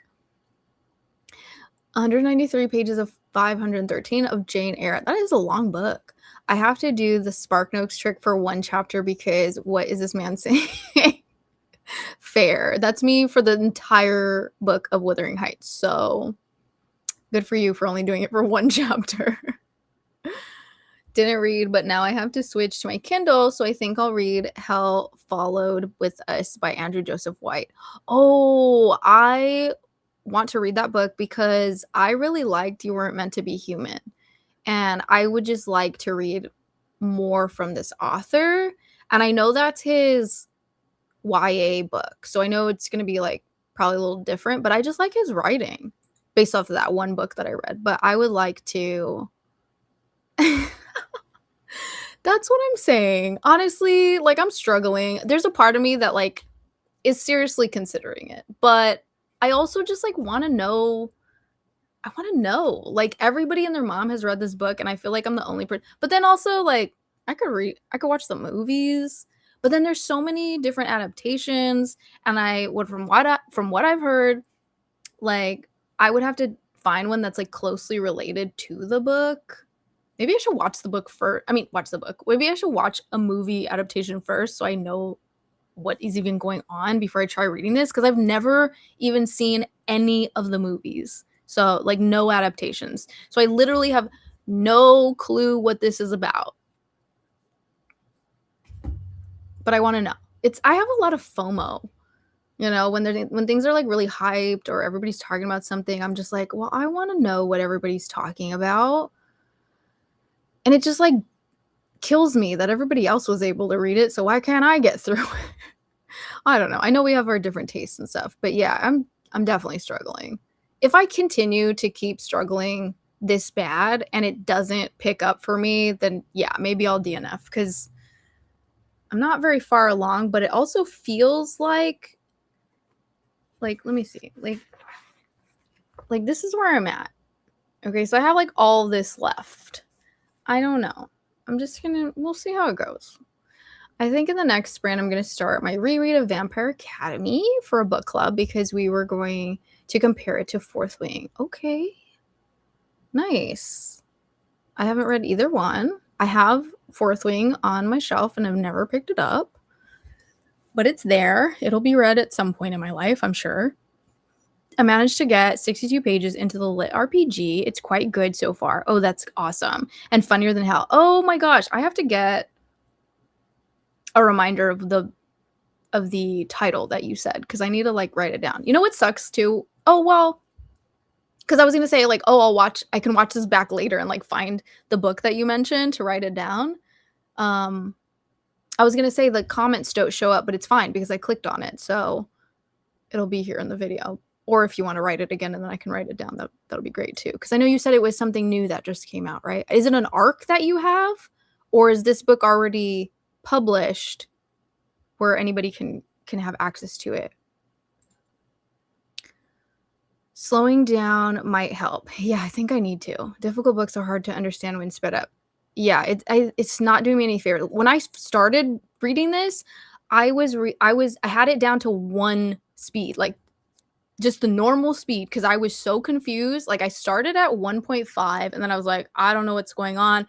I slowed it down to times like just one normal speed. I was like, let me try to focus and listen to it. And that was good. And I think because I felt a little bit more confident, I was like, oh, I could pick it up again. But instead of going to like 1.5, I went to ×2 because I also think that I'm a little bit bored. So I'm like, oh, I just kind of want to get through it a little bit. But I think ×2 is maybe too fast because I'm already not understanding the language. And then at 2 times speed, I'm really not understanding the language. It does help that I'm following along in the book, but I think ×2 speed is too fast for even my eyeballs to follow it. So yeah, maybe I'll go back to 1.5 because I'm struggling. I get it. I tried doing the same thing in school when we had to read Great Expectations. I saw the movie on that book, and I've never read the book, but I saw the movie and I loved it. So I don't know. I don't know about the book, but the movie adaptation was great.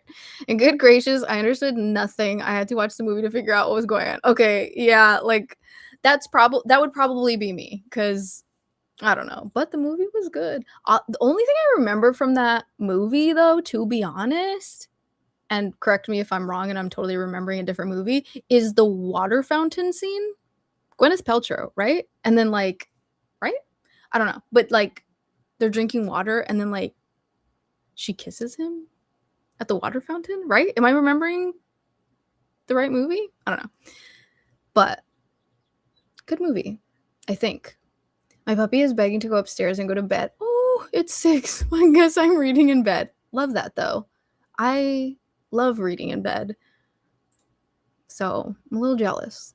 I just started at the wall trying to mentally. Oh, I just stared at the wall trying to mentally recover from the day.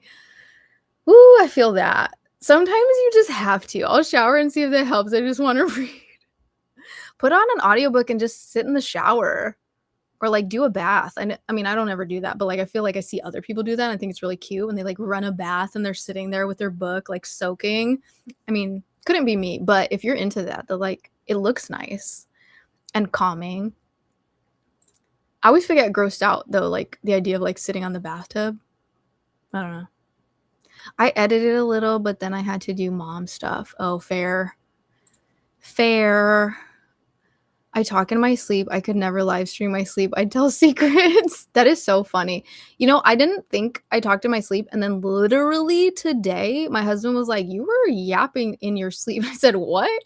But he said that I was like, oh my God, all mortified. I was like, what did I say? But he said that it was incoherent, right? Is that the right word? I was talking gibberish, basically. Like he was asking me questions because he was like, are you awake or are you asleep? And then I would answer him and be like, yes. But then I would like say something and it didn't make any sense. And he was like, okay, you're like asleep. And it's weird because he's usually the one that does that. So I was like, what? How did we switch places? I must have had a lot to say. I know some K-pop idols do that stream while they sleep. That's such an interesting choice. But I mean, I guess they're just like making money while they're sleeping. Like, why not? I guess, you know, if people are like down to watch it. I technically bought my chicken because it's cheaper to buy a cooked chicken than a raw chicken. But I love making garlic butter chicken in my slow cooker. Hey, fair. I mean, do what's easiest. No judgment here. I don't like to cook at all. I'll just buy the whole thing. I don't like to cook either. Picked up my Zaxby's salad on the way home. Yum. Up to 10% of brigands and bread knives. Nice, nice, nice. Now I want a salad. I don't know if you guys have Wendy's where you are, but Wendy's has a really good apple pecan salad. And it has like blue cheese crumbles in it. And I freaking love that salad so much. I dropped a poll in the Discord for my next read. It has 15 minutes left. Help me out, please. Oh, nice. I don't know if there's still time because I take forever to like find these, but hopefully everybody else saw that poll and went to go help her out. None of the Wuthering Heights adaptations are accurate. Good. See, that's what I've heard. I've heard they're like nothing like the book, so it's like, I don't know. Like, I don't mind an adaptation being different, like people taking their own takes and stuff here and there, but if you're really trying to like understand the actual original text, you can't always depend on an adaptation. That's what I want to know what's in this specifically, you know. And there's some movie adaptations that are spot on. Like, let me go back to this comments really quick, like do a quick yap. I love the movie The Exorcist, and I had never read the book. So last year, I read finally The Exorcist, and I will say the movie adaptation is really, really, really good. The book has more, but it just feels like you're watching or you're reading like deleted scenes from the movie, but everything that the movie included was like perfect. And they just cut out a little bit, but the book just like expands like more.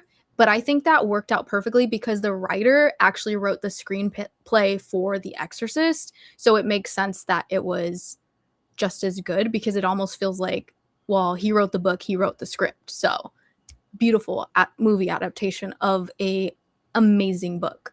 Another one that's like really spot on too is Rosemary's Baby. And I believe also Ira Levin, which is the author who wrote Rosemary's Baby, the book, I believe he, excuse me, also wrote the screenplay for the movie adaptation. So I think that's where you have to look. Like if you're looking for a good movie adaptation of a book, you gotta go to the ones where if the author wrote the screenplay, you're probably going to get a good adaptation. If not, it's probably going to be somebody's vision of what they want the story to be or their take on it. And that's not always what somebody wants, you know? I also think 1984, there's so many versions of 1984 though, but the one that came out in the year 1984, I watched that adaptation and I thought that one was pretty good. I think it gave the tone. I think it really, yeah, I think the tone really came through on that adaptation. So I'll say that. But those are just a couple that nobody asked for. But those are my opinions on some good adaptations. Nothing are really that similar to the book. I feel like the movie would have to be 7,191 hours long in order to get everything right. That's fair. Yeah. Yeah. Maybe it's just not the right time to read Wuthering Heights. Maybe you can put it down and try it again. The thing is, if I put it down, I don't think I'm ever going to pick up this book again. Like, I don't know why I would ever want to read this book again. That's how I'm feeling right now. It's just not. I don't know. It sounds like a DNF, right? Like I just want to know. I just want to know. Maybe I'll just continue reading all the Spark Notes because I feel like I was like, oh, great, got that whole chapter in like one paragraph and this made sense. So I'll just continue to read the summary of the Spark Notes if I like can't get through the book. Just a heads up on the newest movie. It opens with a hanging scene. I haven't watched it, thankfully. I was warned. All right. I don't have... Personally, I don't... That's good to know. Like, obviously, if you have, like, triggers and stuff, I don't have any. Like, you can put anything in a book or on TV, and I'm like, cool. Don't mind. Thankfully. Like, obviously, not everybody can handle certain things, and that's totally fine, but, yeah.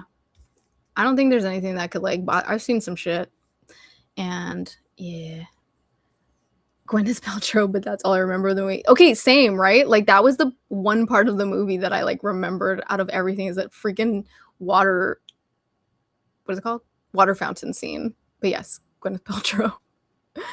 No worries, it's Noscraft. Oh, yeah, that's right. Okay, wait, let me write down. Noscraft. I don't even know if I'm saying it right. Noscraft? World 1. Okay, interesting. There are 3 of them, and it's a pretty new series, self-published, so there's no audio, unfortunately. I don't know if I'll be able to read it. You know how I am with no audiobooks. I feel like I'm never able to focus, and I'm gonna write it down. I mean, I wrote it down anyway, so maybe someday when I'm in the mood to actually read something physically, someday, my husband tells me, like, I should probably just, like, practice. Like, if I just practice reading and focusing my brain on a physical book, like, maybe I can build the skill of being able to actually read a book physically again. I think my brain is just so warped from having the phone, being on the computer, like, instant gratification, like, those things of, like, or, like, having to do, like, multiple things at the same time, and I don't know. Yeah, it's really hard for me to focus, though. I mean, it's even hard for me to focus if I only have the audiobook. Like, I have to be doing both at the same time or my brain wanders. Like, it's a lot. I'm very active in my sleep. I used to sit up and stare at my roommate. That's terrible. There was a hummingbird at my window. Remember how I was telling you earlier there was wasps out my window? Now there's a hummingbird. Like, that was so much more peaceful and beautiful, and, like, love that. Anyway, sorry. I wish I could have shown you. That was so cute. Wait, I was telling you you're creepy. I mean, that sounds mean, but that is terrifying. That is like some horror movie shit. Like, I would be so scared. I would have been like, she's possessed. I'm not gonna be in the same room as you.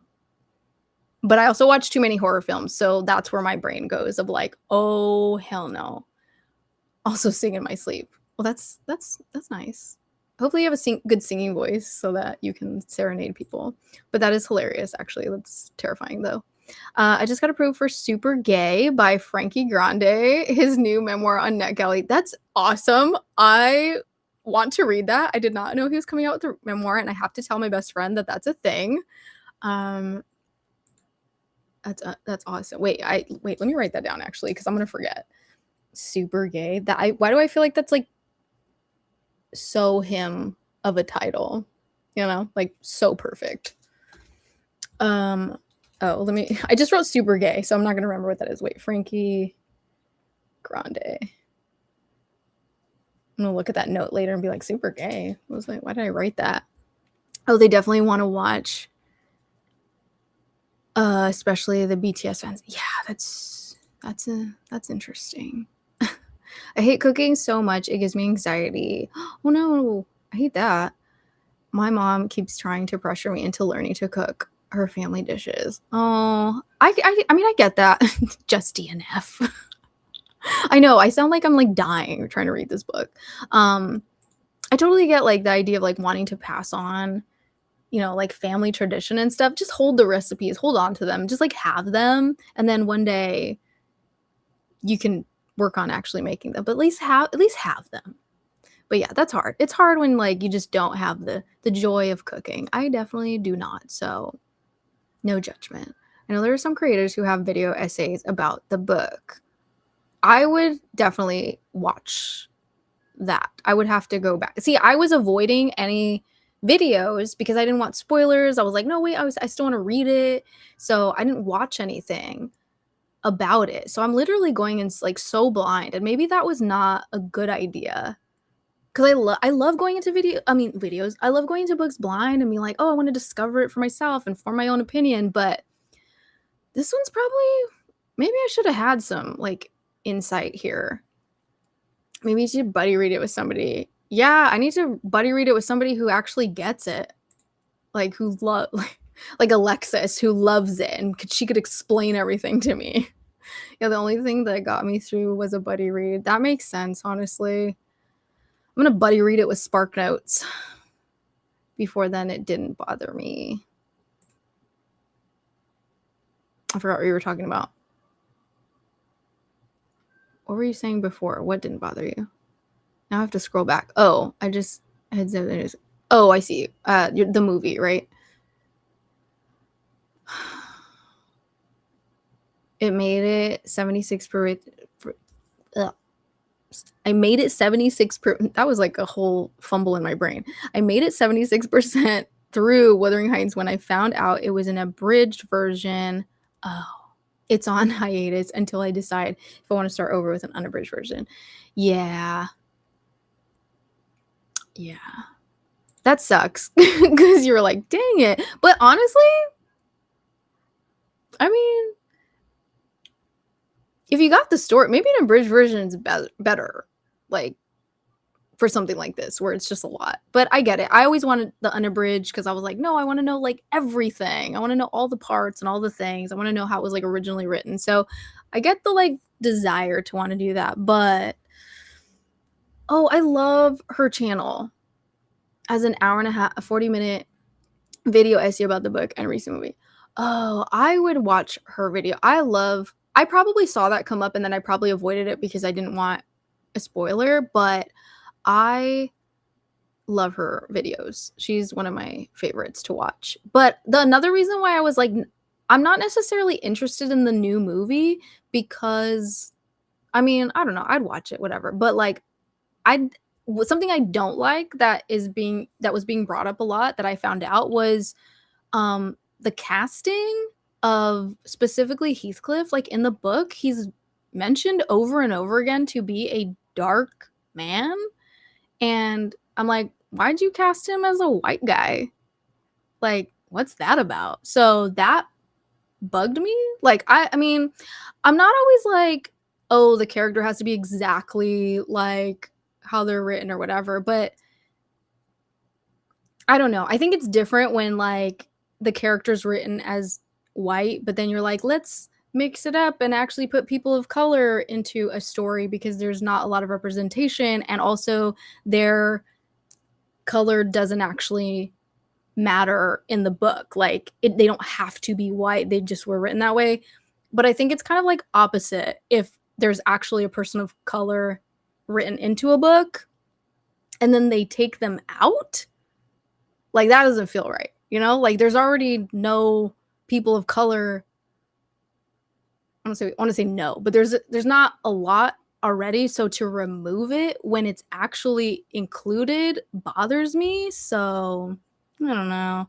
That kind of rubbed me the wrong way. So I already didn't want to see the new adaptation as it is.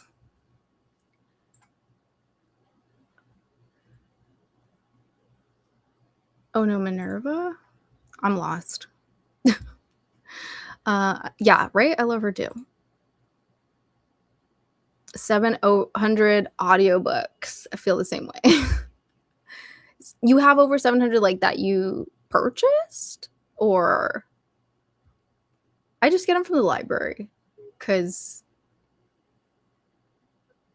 yeah, I'm the same. I need audiobooks to not only focus but also because of my eyes. Oh, fair. Physical reading causes me to have intense ocular migraine. Oh, that sounds awful. I'm so sorry. Yes, audiobooks, lifesaver. Thank God for those. It takes me a whole week to read on one physical book. I'm glad that audiobooks are available from Libby and Hoopla because they seriously save me. And it's like the only way that I can read lately because my brain just cannot focus at all. My husband and his sister were sick and taking NyQuil. He told me to feed the fish. He walked around for 15 minutes before he realized they didn't have a fish tank. What?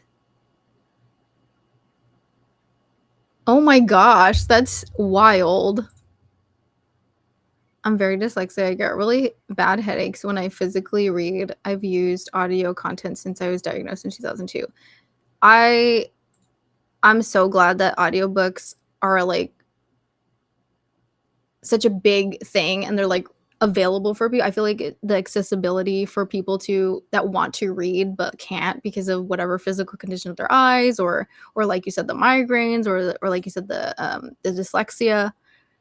See, it's like so important to have these like other options. I love that. Are you asking her to write the recipes down for me? But no, oh, that sucks. I hate that. You're gonna have to just write it down yourself. Like watch her one time and then you're gonna have to just like write it while she's doing it. I hate when people are like stubborn about that. Like, why? Just ugh, I don't know. I feel like I was just talking about that with somebody who's like, oh, they don't want to pass on. Well, I guess it's kind of different. We were talking about how like some people want to like gatekeep their family recipes or keep them a secret. And I'm like, why not share them? Like, why not pass them on to people? At least, I think, was it your mom? At least your mom wants to share them with you. So that's kind of nice. But the fact that she won't write it down for you is painful, especially if you don't want to partake in actually doing it. I get that about wanting to form your own opinion, but sometimes it's helpful for me to know a lot about a book so that way when I read, I'd like to be like, oh yeah, I agree, or wait, no, that's not how I see it. Yeah, that's fair. I think it depends on the book too. Like I feel like maybe this one is something that I see now that I could like watch other videos and get people's opinions first because I think it would like help me understand it more.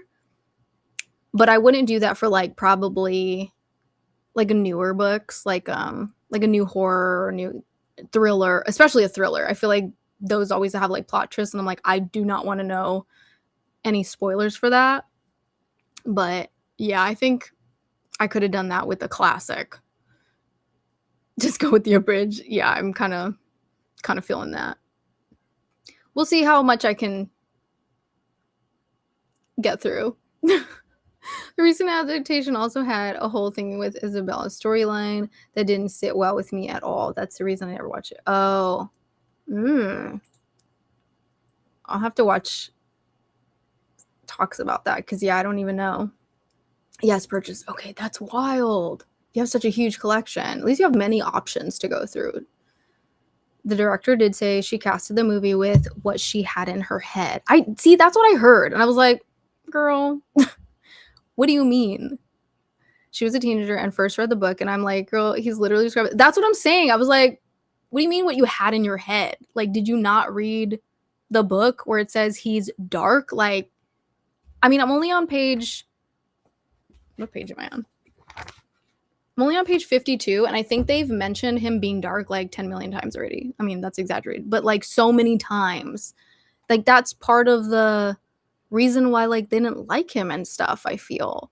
Like, they kept saying he just looked like, I don't remember the words they used, but like a ruffian or like a rough something. I don't know the language, but you know what I'm saying. Like, it's weird that I'm like, why would you just wanted this to be something else. Like, you wanted it to be this like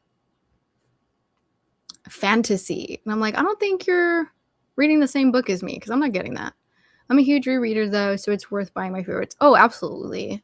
Yeah, definitely. Totally get what you mean. I feel that way as well with people of color characters and adaptations. Taking representation away puts me off immediately. Yeah. So, yeah, I don't know about that one. Like, if I watch an adaptation, it probably won't be that one. But then again, previous adaptations, I don't know how well they did in that department either. So, I don't know. I've already heard that there's really no great adaptations of Wuthering Heights, so we'll see. I did see historians say in the time it was written, dark didn't necessarily mean a black man. Sure, yeah, and I don't even know that I took him as black in the book, but more likely Middle Eastern India area. So personally, I wish it was, yeah, no, because that's what I was saying. Like, in the book, like, I didn't get that he was like a black man because they keep saying dark and they also refer him to like a gypsy. And so I was thinking more like, I don't know. What's the like, I know like gypsy is not like an ethical thing to say, but I don't, what are those, that type of, where are those people from? I don't know. I'm not cultured in, I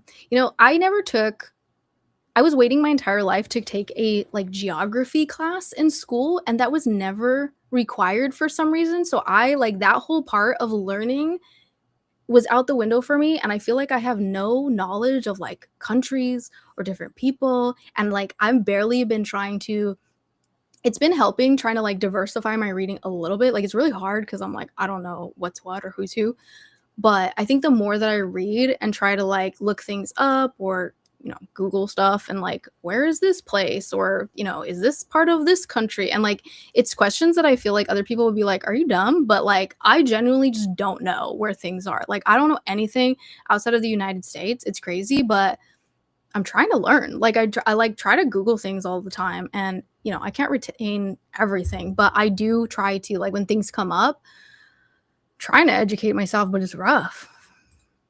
But yes, I agree. I don't necessarily read him as like a black character, but yes, just something else, like not white, I'm the opposite. I can't retain anything when I do audio. I've heard that from people as well. So it's either print or ebook for me. I've tried. I just can't do them. I feel like I'm wasting my time. Immersive is the same. That's interesting. Yeah. Yeah, and that's fair. And I love that we have options though, because somebody else said the same thing. They were like, I cannot focus when it's just audio. I think it was my best friend that said that because I was like, who told me that? But I think she can't do audiobooks. She has to read it physically, or it just doesn't stick with her. Oh, that's like my Nana. She can't even write recipes down because she doesn't use measurements yet, right? That's a lot of the women in my family too. They're like, we don't use measurements. We just cook because we're amazing. And I'm like, I don't know how to do that. I was like, I need the exact amount to put in this because I'm I need to follow like rules to a T, or else I'm just completely lost. Yep, dash of this, dash of that. Yep, yeah, I can't do that. I can't cook like that. For real, I'm going to have to do that, especially since my anxiety comes from not knowing if something I cook looks right. Yeah, and I also get nervous too if like undercook something. Like that's terrifying to me. I'm so worried about like getting sick from food. So I heard they leaned into the taboo aspect of the book without all the toxic mess. Okay. The toxic is the point. Yeah, that's what I'm gathering so far. Like the whole point feels like toxic is the yes, we are still yapping. We're still yapping. The yaps are long. I hope you enjoyed your food though. I hope you finally got to eat. Yeah, but it does feel like yapping. The toxicity seems to be the point so far in the book. Yes, what did you have for dinner? I remember hearing from somewhere is the misunderstanding of the fact that this is called a romance novel. The time it was written, romance was a lush style of writing, not about relationships. That makes a lot more sense to me because I just think this is mismarketed. Like, I think everybody going into it thinking it's a romance, I don't think it is. But again, this is only me at the very beginning of the book, but I'm not getting any romance. But again, it's also too early to tell, so I don't know. But also from everything I've heard from other people, the ones that have been disappointed is because they expected it to be a romance, and that's not what they got. So I think you're correct. There are a bunch of different types of gypsies. My stepdad's family are Turkish gypsies, and they call themselves that. Oh, okay. Okay. Yeah. But sometimes they're called travelers.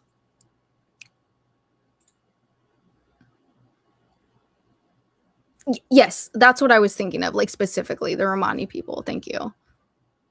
Yeah.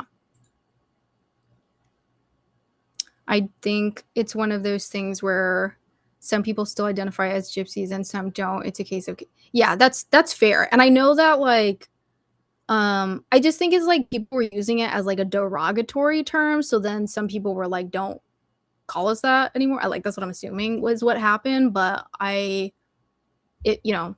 I'm sure some people still identify, and that's makes sense if that's what they want to be called. I just don't know enough about it, so I was like, I don't want to use the term because I don't really know. Chips in a huge bean dip salsa guac situation. That sounds really good. I had tacos right before the stream, so I'm not really hungry, but my candy is still staring at me. It makes me mad that they filmed the Disney princesses in different races. It feels so lazy to me. I don't know why they don't write people of color into their own stories. Well, they have been doing...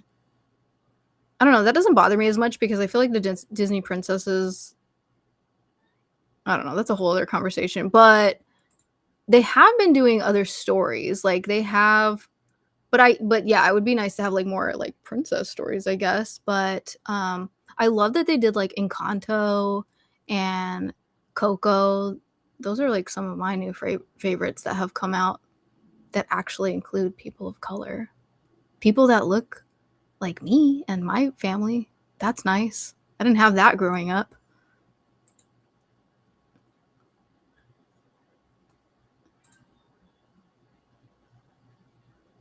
Shakespeare's comedies, yeah. No, for sure. Why do I feel like when I'm reading Wuthering Heights, it feels like I'm reading Shakespeare? Yes, I worry about that too. I freak out about food poisoning, right? I'm like you. I need the exact measurements and steps to follow. The exact temperature, the exact time I'm supposed to leave it in. Like, what's it supposed to look like? Yep. Pictures even. If there's photos, like in a cookbook that has photos, I'm a visual person as well. I feel like I need that as like along with it, or I don't know if I'm doing it right. You guys are slowly talking me out of trying to read Wuthering Heights again. I'm so sorry. I feel like I'm desperately trying to read Wuthering Heights, and it's just I'm giving off the like don't read it vibes.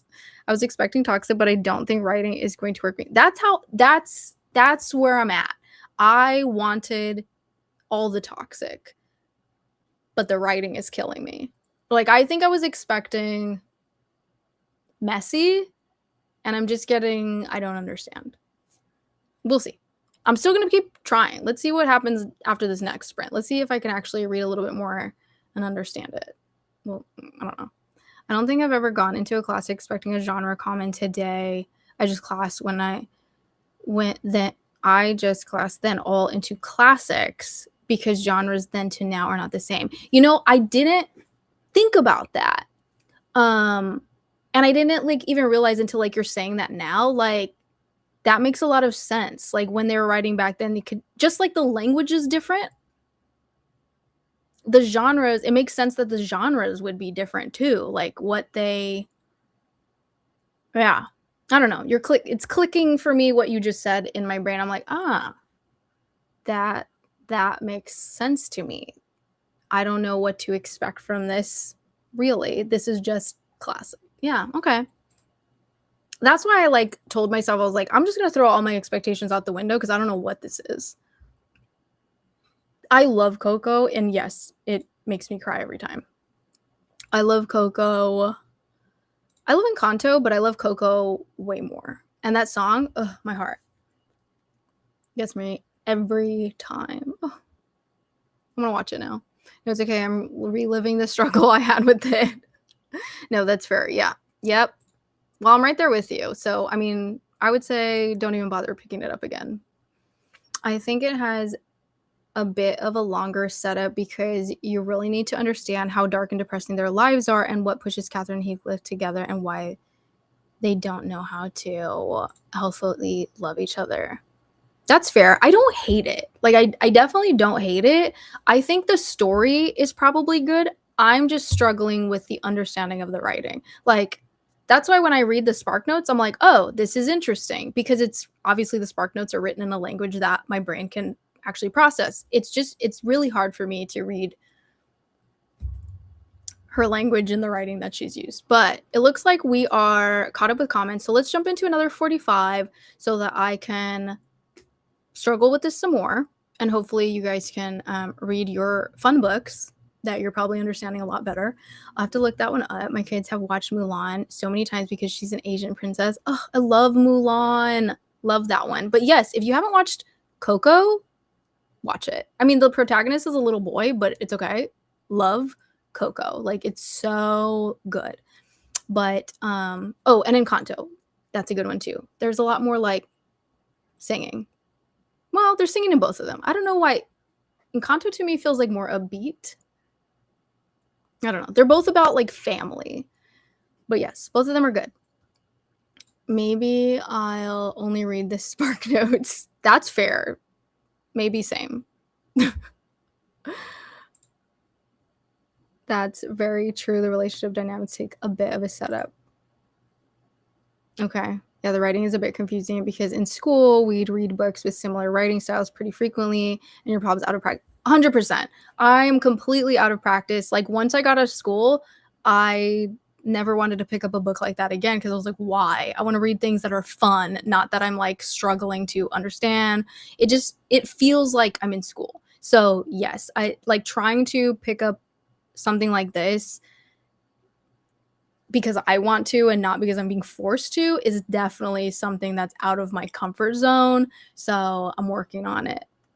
But definitely talking it through with all of you guys is helpful and validating. So I'm going to go ahead and continue to make an effort into this. But let's jump into another 45 and see how it goes. All right. I will see you in a bit.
Okay, welcome back, everybody. And, good night to the people that went to bed during that sprint. And then hello to anybody new that joined in. Hi, working on Empire of the Dawn by Jay Kristoff. Nice. Welcome into the sprint. I tried to make it through another sprint, but it's past my bedtime. Another person bites the dust. I know that depending on time zones, we are all, for me, it's only 7:30 p.m. and other people, specifically possibly on the East Coast, I know it's after 10.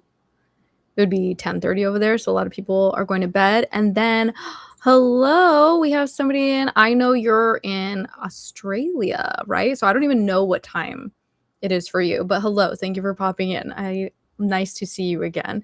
What time is it for you? I wish I had like a time zone clock that's pulled up just so I could see where everybody's at, because time zones, right? Like, I don't know. But it's so cool that we can all come together here on the interwebs. Just joining and reading The House Across the Lake. Oh, that's the only Riley Sager book I've ever read. It was okay, but interested to see if you're enjoying it, which I hope you are. Hello. Welcome in. I made it to chapter 7 of Vampire Academy. Nice. I'll give you an update on my book in a second, but I want to just like see what everybody's doing. Spent last sprint hanging out with friends. Oh, I love that. Gonna work on editing your first YouTube video. That's so cool. Congratulations on getting your first one under your belt soon. That's exciting. Definitely be sure to post it in like the socials channel and the Discord so we can all watch it and support it once you get it out. That's fun. 124 pages into Lost in the Garden. It's getting all fever dreamy, so fun. Oh, I love that. Okay, I'm glad you're enjoying it because that's makes me hopeful to finally pick it up at some point. Getting through a NetGalley read. Good for you. So hard for me to get through those. I just give up. It's 12:30 p.m. Oh, okay, cool. Oh, midday. Nice. Are you at work or are you at home, or what are you doing? I love that. I love a midday sprint. Usually if there's a midday during the day sprint, I thankfully have a job where I can put the sprint on the side and then just kind of like mute it and chime in when things are slow, and then I'll like pop back into work. The joys of working from home. I can multitask like that and nobody will get on me about it. So I hope if you are at work, that's what you're able to do.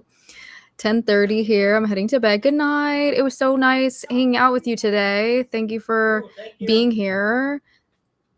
Absolutely. Thank you for being part of it. I have a converter on my phone because of sprints and readathon start times. I need to do that because yeah. No reading done this time. Oh no, I had to help my mom with her laptop and emails. Oh. Well, that was really nice of you. Also on hold with my phone provider. I just want to read. Ugh. Well, at least you're getting stuff done. It's still productivity. You were still doing something, which is good. But I get that, like when you're like, but I just wanted to read. But you're still taking care of business, so good on you. That was a dinner sprint for me, making sure my senior cat eats all his food. Oh, I love a senior pet. Yes, be sure that they eat up all their food. I'm reading A Forbidden Alchemy. Finally uploaded my vlog this morning. Just have to create a thumbnail. Oh, I love that. I love it. Everybody's posting their videos.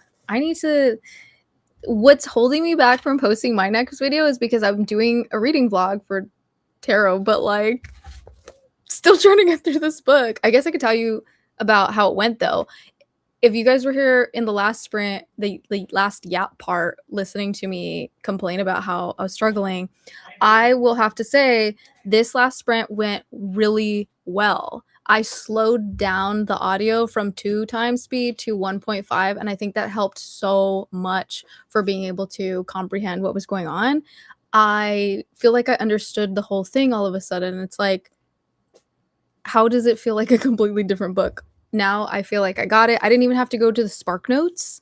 So yay. I feel like I understand the characters a lot more. I still love going back to the table, like the genealogical table, to see like how old the characters are, because it has their like birth and death dates. And I know having their death dates is like a little bit of a spoiler, obviously, but I think it helps me because it kind of keeps the timeline in my brain of like, okay, what's going on with this character? What am I expecting of this character? And it's helping me like piece everything together. So now I'm like, oh, I get it. Like I get what's going on now.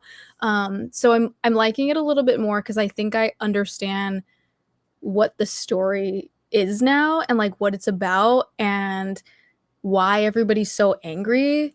Because when I first started it, I thought it was like a story in present day. But now that I've gone on, I'm like, oh, they're talking about the past. Like you're literally getting the narrator, Lockwood, is talking to Nellie, one of the servants, and they're both talking to each other about this family, and they're basically like gossiping, I guess, and they're just giving the history of this family and why they are the way that they are. So now I'm like, oh, that was so helpful. Like that information has been helping me so much, and then piecing together like, yeah, the relationships between the characters. And I see what you guys were saying about like it is about a friendship. Because yes, Heathcliff and Catherine, older Catherine, have this friendship. And I'm like, oh, okay, okay, okay. I'm getting it all. It's all piecing together, and I think I'm gonna stick with it because I feel like I'm making progress now. I'm at the 23% mark, and I feel like I'm good. I feel like I'm good now. If I can just like lock in 1.5 speed is working for me. So I'm going to stick with that, but I'm getting it. So, yay. Successful sprint. I'm here for it. But yes, that's my update for you guys. I teach afternoons. Okay. Well, thank you for popping in before work. I'm assuming that you're not at work yet. There are parts I like, but I'm waiting to see how it all plays out. That's fair. I hope you continue to enjoy it. I know this book is like, what I had heard before going into it was like some people just didn't like where it went, and I understand that. I think because I knew that ahead of time, I was kind of already expecting it to go in that direction, but I don't know. Overall, I wasn't like impressed by his writing, so I don't think I'm not itching to pick up another book from him is basically what I'm saying. It was just like okay. And I've heard he's just like hit or miss.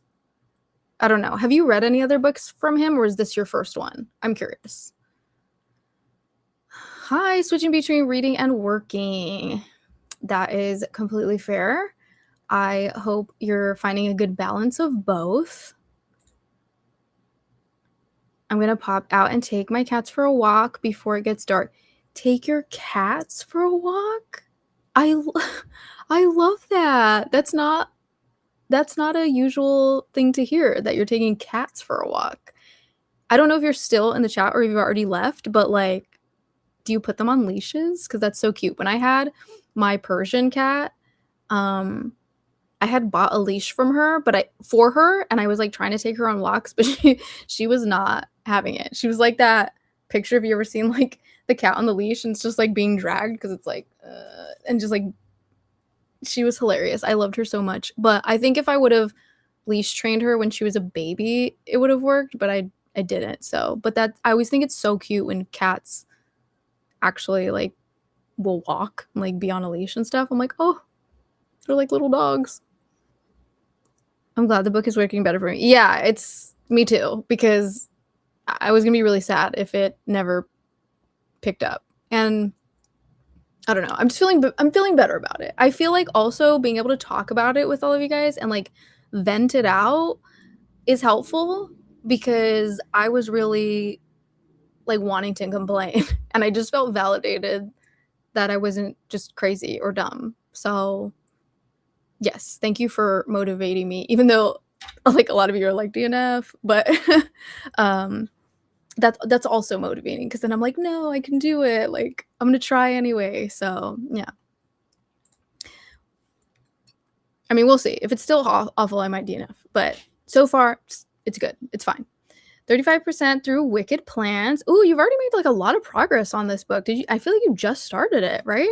Fun learning about the dangerous plants we're constantly surrounded by. That's like kind of terrifying though. But super interesting. Now eating some watermelon and pineapple. That sounds delicious. My mom was making beans because she's going to a class tomorrow and they asked her to make a pot of beans. And I was like, can you make me a bean and cheese burrito with some of those beans? And she did. So I have that here. So I'm probably going to eat that the next sprint. Because I'll probably do one more sprint. Like, I could wrap it up. I know a lot of people are going to bed, but I kind of want to, I'm not like I'm tired. I kind of want to go sleep, but we only did 2 sprints and I feel like one more is good, right? I don't know. Now eating some watermelon pineapple may switch and start out our vicious oaths for immersion reading. Nice. I'm not good at like switching between books, but I love and admire people that can read multiple books at the same time. I think like my brain is like, no, we can only do one at a time. Like, stop. You're doing too much. But that's just me and my brain. Yeah, you're always listening at 2 times speed is wild. I feel like that messes up with my emotional connection to the narrator's vocalization. Not sure if that makes sense. No, it does make sense because, yes, sometimes I can do it if the narrator, like, naturally just talks really slow. I feel like 2 times speed is doable, but if the narrator, like, kind of already talks at a quicker pace, 2 times speed is just absolutely ridiculous, and I can't. I've found that 1.5 for me has been a really comfortable speed. And I need to stop trying to speed it up to 2 times. It's just so tempting when I see like, oh, the book is 10 hours. And I'm like, well, if I put it at 2 times speed, I could be done with it in 5 hours and then I'll have more time to read another book. You know what I mean? Like, that's where my brain goes. But I have to just remind myself, like, no, you need to chill. Just put it at 1.5 and like enjoy it, because there's no point in just like, it's just that want of like, I have so many books I want to read and there's just not enough time to read all the books in the world.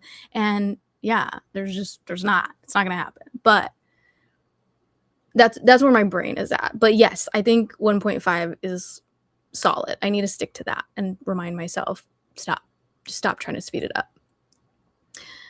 Yes, I'm reading Wuthering Heights. If you just came in and you didn't know, I'm reading Wuthering Heights, and I was painfully struggling in the beginning. And it just kind of clicked for me. So it's getting better. I was on the verge of DNFing. Hi, Andrea. Or Andrea. I don't know why I said your name like weird. It's Andrea, right? I think I had that just like unlocked a memory for me. I had a friend that pronounced it completely, like, I think it was like Andrea or something. Yeah, like so it changed it. Like, my brain went back to that for a second. I don't know. Wow, that was weird. I haven't talked to her in years. Just popping in to say hello. I need to go back to bed soon. Stupid work. But I hope everyone is having a good reading. Well, I don't know if you're still here, but good night, and I hope you get some good sleep before work. I need to start going to bed earlier also. So, I mean, maybe another sprint is not a good idea, but like, I'm probably going to do it anyways because I still want to read. And I feel like reading sprints helps me to actually read. Because at least for the sprinting time, I'm like, this is what it's for. So actually sit down with your book and pick it up and read it. Because I read so much just from the 2 sprints that we did, because I mean, it still doesn't look like I got very far, but it's way more reading than I had gotten in the last 2 days with this book. Glad you're getting into the swing of things, Bo. Feels like a lot of classes do start slow and makes more sense. Yeah, because I feel like you have to get into the rhythm of the writing. Like, it totally makes sense, like what you guys were telling me earlier. Like, it takes time, like you got to build up to it, like they're setting the tone and the stage and whatever. And if you're not used to reading that style of writing, or you haven't read a classic in a long time, it's like your brain's like, what the heck is going on, right? So I think giving it like the chance for my brain to be like, okay, this is what we're doing. The Spark Notes helped for sure. Slowing down the audiobook a little bit definitely helped, and also discussing it with you guys helped. So, and I'm gonna keep saying the genealogical table at the beginning. I don't know if that's in every edition of Wuthering Heights, but I feel like it needs to be because it's just so helpful. I'm a visual learner, so anything visual, like a visual aid for me is a lifesaver. Like a lifesaver. It helps me to really see the characters, the timeline, like who's married to who was born where, so like what their age is, like who when this person dies or whatever, you know what I mean? Like whose kid are you? It's so helpful. So I've looked back at it so many times while I've been reading. Based on other things you've said, I think you'll enjoy the angsty vibes. Yeah, see, that's what I'm here for. Like, that's what I want. So, yeah, me too, hopefully. It was just, like that's what I was saying. I was like, if I could get past the language, I think I'll be into it. This is my first by him. Oh, okay. See, that was my first by him too. That's so crazy. We both picked up that book as the first one. Definitely let me know if you end up finishing, or if and when you end up finishing it, if we're still on the sprint. Let me know if you're interested in like picking up another book by him after finishing this one, because it left me like I could read another one from him, or if I never read another book by him, I probably wouldn't care. I don't know. He was just so, it was that specific book, or that writing was just so like mid, I guess. It was okay. I didn't hate it. It was just okay. I've read a few of his, but my favorite's Final Girls. That's a hot take, actually. I think most people that I've heard say that's their least favorite from him. So that's interesting. I love the title of that book. I think that's such a cool concept title. And I was shocked to hear that like a lot of people don't like that one. But again, I only read the one. Yes, exactly. And you are in the minority from what I've heard. Read 20 more pages, but nearing bedtime. Not sure I'll be awake for another sprint. That's totally fair. Thank you for hanging out. I think you were the first person in the chat today. So thanks for being here with me, like for such a long time. I appreciate you showing up and reading with me and yapping with me. But yes, have a good night and get good rest. Blocked out the morning and early afternoon for sprints, but things keep popping up to stop my reading. What time is it for you? Hopefully it's the last of the interruptions. Yes, I hope you are able to actually sit down and read. That would be nice. I finally finished cleaning and can now pick up a book for the next sprint. Yes, I'm going to do one more sprint because I'm still feeling awake, and I'm still like, I feel like this all just clicked for me, so I kind of want to like continue reading it while I have it, you know, like while it's still like, I'm still excited because I just got it. So I'm like, yes, let's read a little bit more and see how far we can get with this. But I'm so glad that you were so productive and got all your cleaning done. Like, that's awesome. I'm so bad at cleaning. So when other people are cleaning, I'm like, yes, like good for you. But I'm excited that you get to read right now. I think you mentioned earlier what book you were wanting to read, maybe, but I can't remember. So tell me again. Was it, I'm trying to rack my brain now, and I can't remember what you said earlier. Was it the Joseph Gordon? What was I thinking? I was thinking, that's not what I was saying. I was thinking the Andrew Joseph White. Was that the book that you were reading? Or who was reading that one? I don't remember. Just tell me if you're still here. Yeah, started Wicked Plants a few hours ago. Yeah, you got through it quick. Chapter sections are pretty short. Nice. Maybe is it a short book? I love that though, because I think it's so interesting. It's I don't know. One more, please. Yes. We're gonna do one more for sure. Especially because some people just like hopped in barely, because I forget time zones, right? Like a lot of people in the East Coast in the United States are going to bed because it's late for them. But then if you're on another part of the world, might be morning or afternoon for you. So I forget that, you know, there's people here from all over. When sprint is great. I'm staying up late to read my book anyway. Cool. So I just love that. I love that we're all time zones.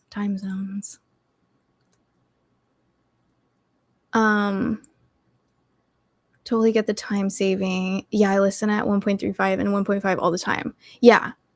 I think those are comfortable.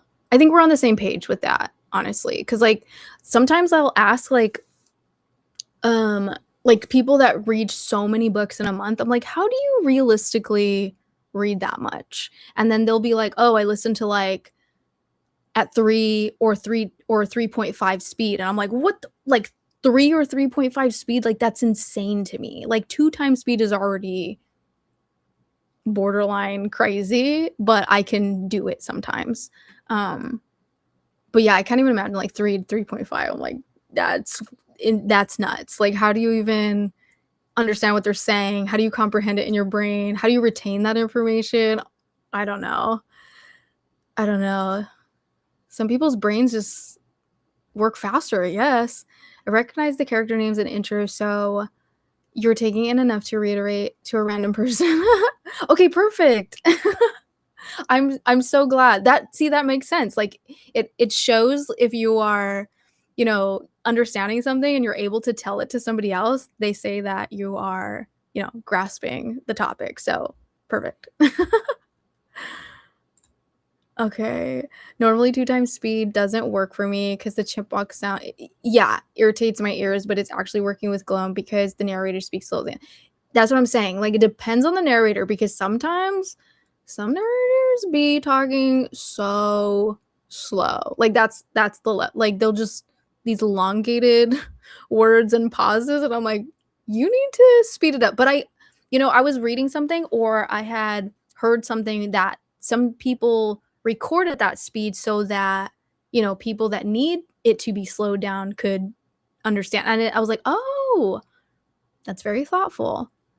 I didn't even think about that. So yeah, it's nice that we can at least adjust our speed to our liking, no matter if you need something super slow or super fast or right in the middle.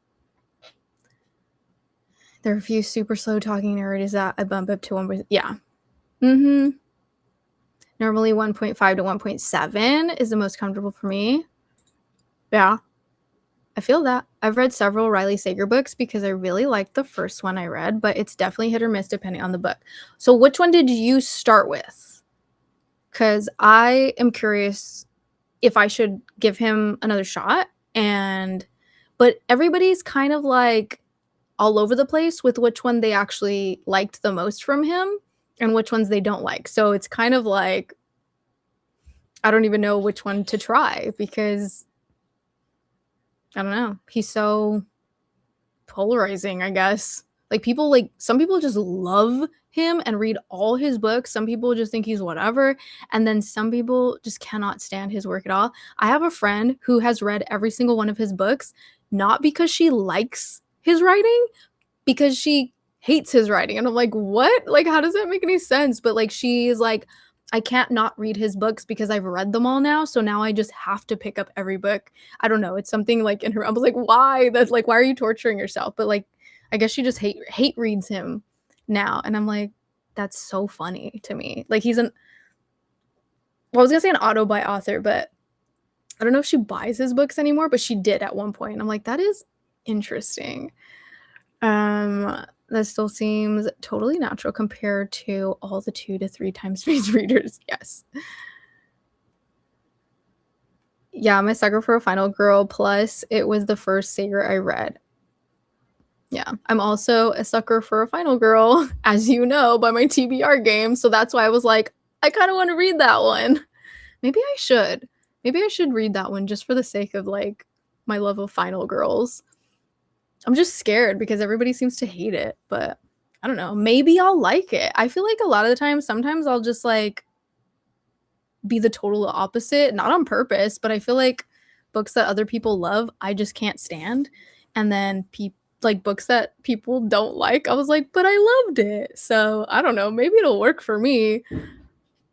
Oh, fireworks. My little dog is so scared of fireworks, so she's probably gonna run over here if she's not. Oh, she's under my seat, so she's okay. All the rest were mid to me, and I don't plan to read more, but that one hit. Yeah, I don't know. I'm definitely not eager to pick any up, but I'm open. I have not liked many of the Riley Sager books that I've read. The highest rated one for me is Lock Every Door. I give it 3.5. And it's 12:20 p.m. for me in South Australia. Oh, another person from Australia. Nice. I'm planning to pick up. Oh, that's right. Woodworking. Yes.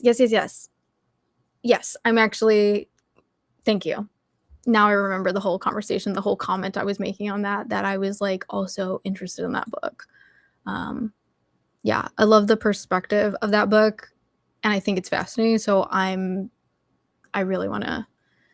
I feel like there's these books that I'm like, oh, I really want to read that. And it's like going up on my TBR and then I'll like forget about them because people will stop talking about it or something. And then I'll forget how excited I was to pick up that book. I'm telling you, so many books, not enough time. You should definitely keep going for another sprint now that you're into it. It really does help with classics because of the language. Yeah. You get me. 301 pages and it has some illustrations of plants. Oh, I love that. Visual aids. That's what I'm saying. If a book has pictures or maps or family trees, anything in the book like to give some sort of visual aid, love. Absolutely love that. Looking forward to reading more. I listen at 2 times because that's my reading speed. That's fair. 2 times is doable for a lot of the narrators that talk really slow. So I don't think it's too strange. But but not for a class. I can't do it at a class. On this classic, it's going over my head at 2 times. Had to drop it down. I think it was the last time I lied. Cautionary note. I love a camp story because I loved yes, you're speaking to my soul. I loved 80s and 90s slashers, so that may have played into it. I might like that one then because I love a camp story. I love 80s and 90s. Like I'm all about nostalgia. If there's like a summer camp, if there's anything set in the 80s and 90s, honestly, like yeah. Okay, maybe I should pick that one up. I'm gonna make a note. I'm gonna make a note of that. I always have these post-its here, and then I walk away from sprints with all these like random book recs, but my notes are not organized. So I need to just have like a full like sheet of paper that they're all just like recs that I get from people on sprints. Like that would be make a mental note that I need to do that in the future. I have so many notebooks around, but I chose to write on this like tiny little post-it. So it's not going to help me in the future, but it's okay. It's right here. I can transfer it after, but you made it sound good because anything in the 80s specifically, I love the 80s. Love the 80s. Same. Final Girl is on my TBR for this month. You need to report back and let us know your thoughts on it because the consensus for most people is that one is like the worst. A lot of people don't like it, but Hazel likes it and thinks it's the best. So I think that's very interesting to me. Love a lot of people hate somebody. Yeah, see, so maybe I don't know. We're just opposite. Mixed reviews too, but I'm eating it up. I suspect I will like that book. That was like a cover. Like I didn't know what that book was about for the longest. Honestly, I kind of still don't, but I just saw the cover and I was like, I'm gonna love this, probably. So I feel like I'd probably like it. My first Riley Sager was actually Final Girls because I love slashers and Final Girls as well, but it didn't hit for me. I think I gave it 3 stars or possibly 2.5. Honestly, my like if I go into a Riley Sager book again, my anticipation of it is going to be like 3-star because the first book I was already expecting it to be a 3-star, and I think it was. I think I rated a 3-star for me, and I feel like he's a 3-star author for me. And I usually have a good intuition about how I feel about authors even before I read anything from them, just because of the way that their books are talked about. I feel like I can kind of tell like their vibe based on what people say about their writing and stuff. And he just gives me like 3-star vibes. Not terrible. Like I don't think I'm going to hate any of his books, but I don't think they're going to wow me. So if I'm ever in the mood for just like a whatever book, but it's like, how often do you want to just pick up a mid book? You know what I mean? But like sometimes, I guess, if you're just like, I'm just in the mood for like a quick read or something, you know, like I don't need to be impressed. Like 3 stars can be fine, like enjoyable still, I think, to me. I should have clarified that I do a lot of immersive reading, so I need the audio speed to match. Oh, I see what you're saying. Like you read physically, like you read quickly. My best friend's like that too. Like she doesn't like audiobooks, but if we are going to listen to one, because she reads so fast, like she would need to up the audio. So like I get that. I read slow. So because I can't follow along fast enough, I can't put the audiobook up that fast, you know, because it doesn't match. So I get what you're saying. I don't know if Riley is for me, so I'm scared to try one. Yeah, I felt the same way. I mean, you could try one book, just one. I just tried him because I was like, he's so like popular.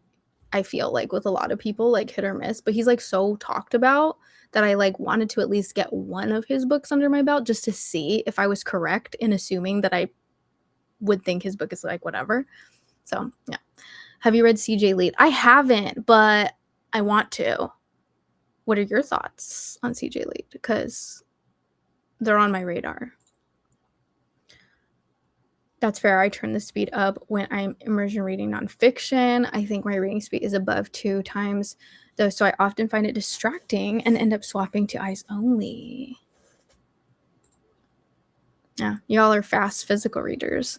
Last Time I Lied is on my horror bingo TBR. Oh, nice. For second chance. It's Riley Seeger's last chance with me. That's it. Oh, that's a... Oh, I think I already filled that space. Oh, I did. But that's a good one, though.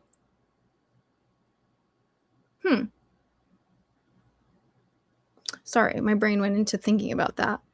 But that's a good pick. Or My Best Friend's Exorcism. Oh, that's on my TBR cart. Highly rec for the 80s vibes. Yeah, I bought that book because I was like, oh, I haven't read a Grady Hendrix yet, but I have like 3 of his books at least on my TBR cart still just sitting there. So I still don't even know if I like his writing, but I like the themes of his books, like the ideas. So I feel like I'm gonna like his. I don't know. Like I get scared to try his writing though because I keep hearing it's like funny or humor, and I don't know if I'm gonna like his humor, but we'll see. I'm only gonna know if I try. But I had to buy Best Friend's Exorcism because that cover is so 80s nostalgia, like VHS tape, old horror film. I was like, oh, and the colors, it's one of the most beautiful covers I've ever seen. And I also love Possession. Possession is like one of my favorite, if not my most favorite, horror trope, if you will. I know scientifically almost all brains will adjust over time exposure to that speed, but it would take out all the joy of reading emotional connection to get there. Fair. Off to bed. Good night. Good night. Thank you for hanging out. I feel like Sager's books are mid, but pretty fast paced. Yeah, exactly. They can maybe get you out of a slump, but they're not super memorable in my opinion. That's how I feel. And if you feel the same way, we already know, same page.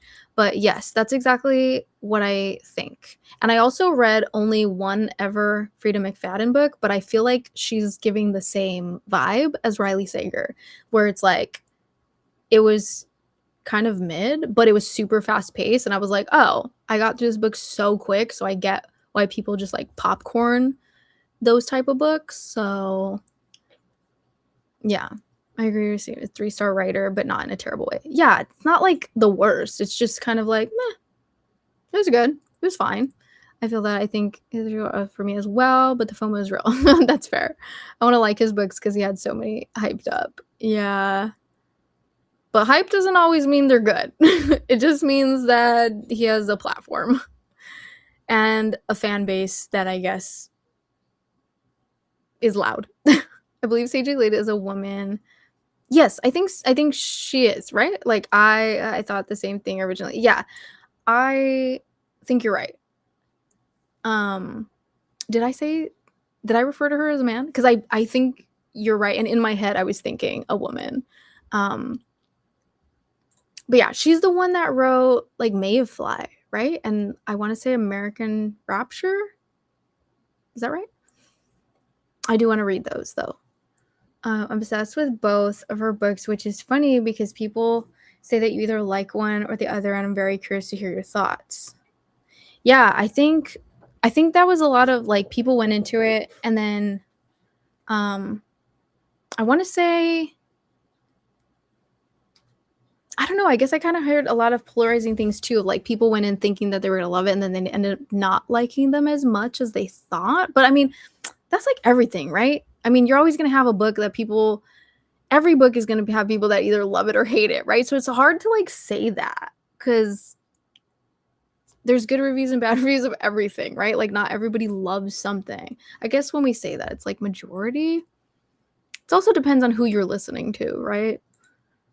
Like, who's in your circle talking about these things. That's a perfect first Hanks for you, in my opinion. I agree, and my best friend has been telling me to read it because we were supposed to do a buddy read of that, and then she read it, and I never read it, and she was like, "Can you hurry up?" So, I'm getting so tired. I wanna do another sprint. I'm gonna have to, like, speed through these comments. Let's do, like, a quick wrap up of the yap because I'm like, I don't know why I got, like, so quickly like, it just hit me all of a sudden, but I wanna read. Okay. Hold on. Okay, let's just finish this really quick. I like Grady's writing, but I didn't like the story of Witchcraft for Wayward. I think I would like that one, honestly, but I hear you. Some people just didn't like that one. Yep, iconic cover. I didn't care for which grade. Yeah, a lot of some people just didn't like that one. I don't know if it was because like he was a man writing women's stories, but I was in a book club with him where he was actually speaking like live, like he was there in the virtual thing. So we got to ask him questions and stuff. And he was talking, it was a book club for Witchcraft for Wayward Girls. I hadn't even read the book. I just showed up to the book club because I was like, I want to hear what he has to say. And it made me want to read it because that was my first thought. And I don't know if that's your apprehension with it, but I know that was some people's. Because my apprehension was like, but you're a man. Like, why are you writing about all these women's experience, especially with pregnancy and birth? And that made me like really uncomfortable. And I think hearing him talk about it like firsthand made me a little bit more accepting of that and comfortable with him writing it. Not that he needed my permission. Obviously, he did it already before asking me. But I love the amount of research that he said that he did to write this story. I do feel, I think it was Bree from Locked Booktition, I want to say, possibly.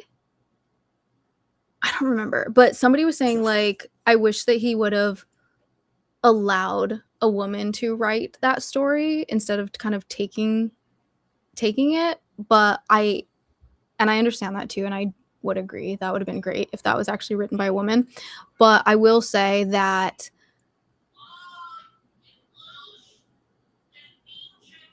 my husband's listening to something weird, and I was like, "What the heck?" I don't know if you can hear it, but I do appreciate how much research he did and how many women he got to like read his book and help him write and rewrite based on their reception of it and whatever. So it just it made me feel better about it, but like yeah, but but I absolutely 100% understand if some people are apprehensive about that or just don't flat out don't like it because he's a man.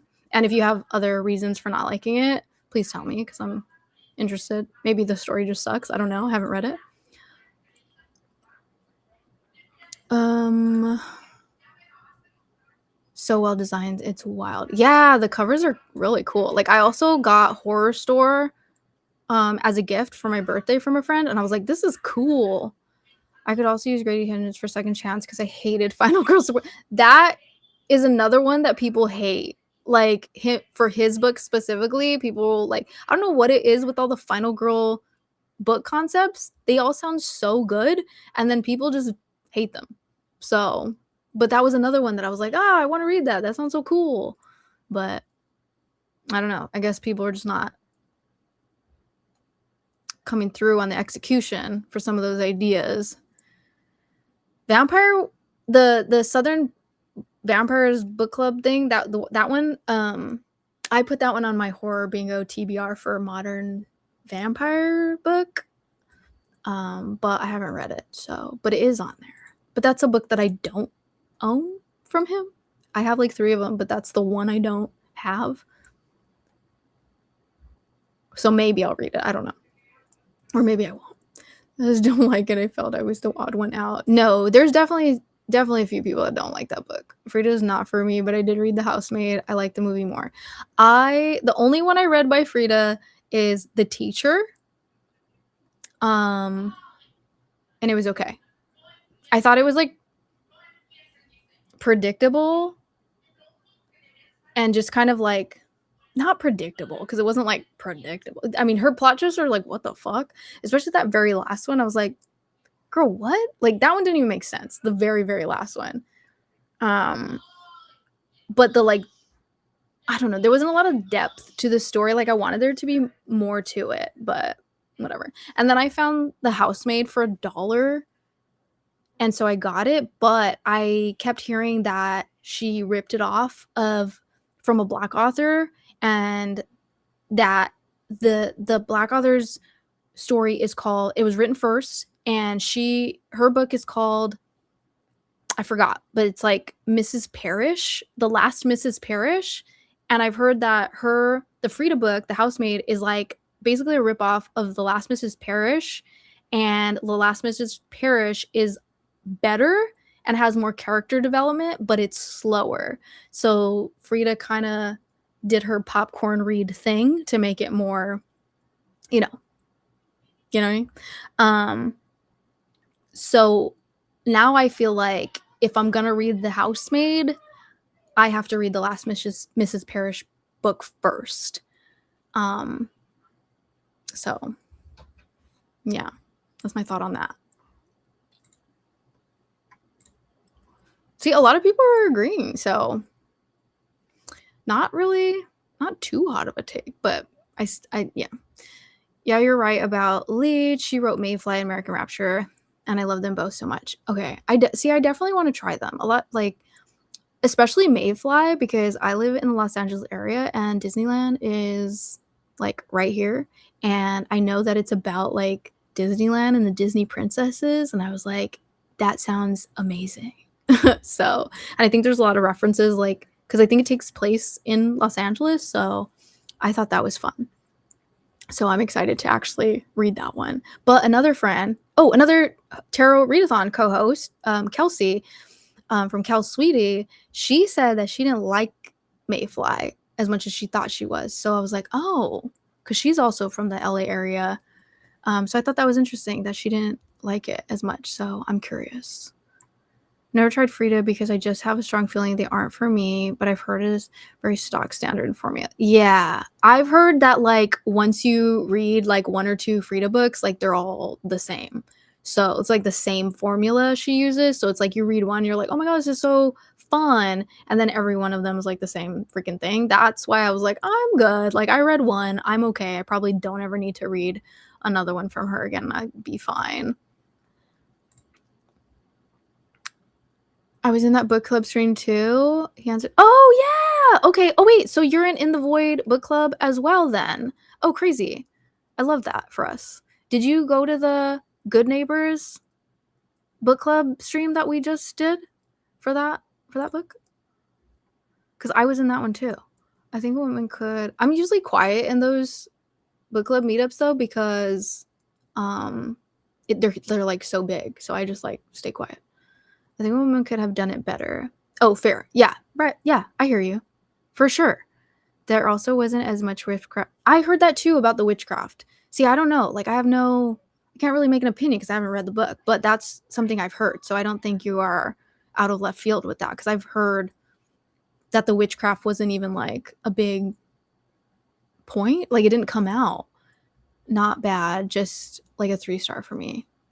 He seems like a cool dude. He does seem like a cool dude. I will say that. Like, I mean, I know he's like a white guy, but I appreciated like hearing him talk, and I was like, "Oh, you're cool." I don't care that it's a guy writing about girls. I just didn't think the pregnancy added to the plot. Okay. I would have liked a boarding school setting with witchcraft. That would have been cool. That would have been really cool, actually. I love Final Girl Support Group too. That fella, I have a type. That is so funny. You got all the hot takes. For what is Final Girl? Are you talking about the name of the book? If you are, we were talking about Final Girls Support Group by Grady Hendrix, and then there's also the Riley Sager one was, I think it's called The Last Final Girl or something. That's probably totally wrong. I don't know. Or are you asking what is a final girl? I'm not sure. If you're asking what is a final girl, what that means, that is like in like horror or horror book. And if I'm explaining something to you and you're like, that's not what I was asking, well, just in case that was your question. Or for anybody that doesn't know, final girl is like when you have like, just picture like a horror movie, and it's usually like with the trope where like the girl, like everybody dies and then there's one last girl like fighting against the villain, and he's like trying to kill her, and she's like the last one left, and then she ends up surviving the killer or killing the killer and defeating him at the end or whatever. So they call that a final girl because she's like the last one to survive the whole thing. But yeah, it's usually like a lot of times in like slashers and stuff. Horror Store is crazy, well designed front to back, so it got a 3 for me for that. Yeah, it's a really cool like physical book. The actual story is a bit of a mess. I don't regret reading it, but don't rec unless you already own. Yeah, it was a gift to me, and I was like, this is a cool looking book. I don't know how the story is gonna go, but this book is really cool looking. So yeah, we'll see how the actual story is. Knowing that now makes me want to read The Last Mrs. Parrish, right? That's what I'm saying. Like, once I heard that, I was like, I have to read it. Yeah, I need to know your thoughts on Mayfly. Sarah hated it. It's so divisive. Yeah, that's what I'm saying. Like, Sarah hated it. Kelsey, she didn't like it either. I don't know if she hated it, but she did not like it for sure. So I'm like, oh, that's interesting. Because the concept is so fascinating to me. So I don't know. I had no interest in reading The Housemaid because of that. I'd rather give my support to less. Same. But then I like bought the stupid books, and now I'm like, ugh, now I have it. Honestly, not interested in Frida in any case. Yeah, like I was like one and done with her.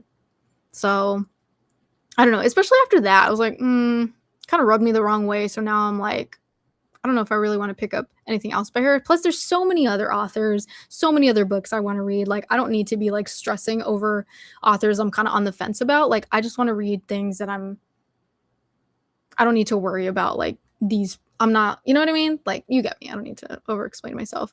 No, it was a broken binding stream, I think. Oh, okay. Some publisher, I don't remember. I got an invite to jump in from a friend.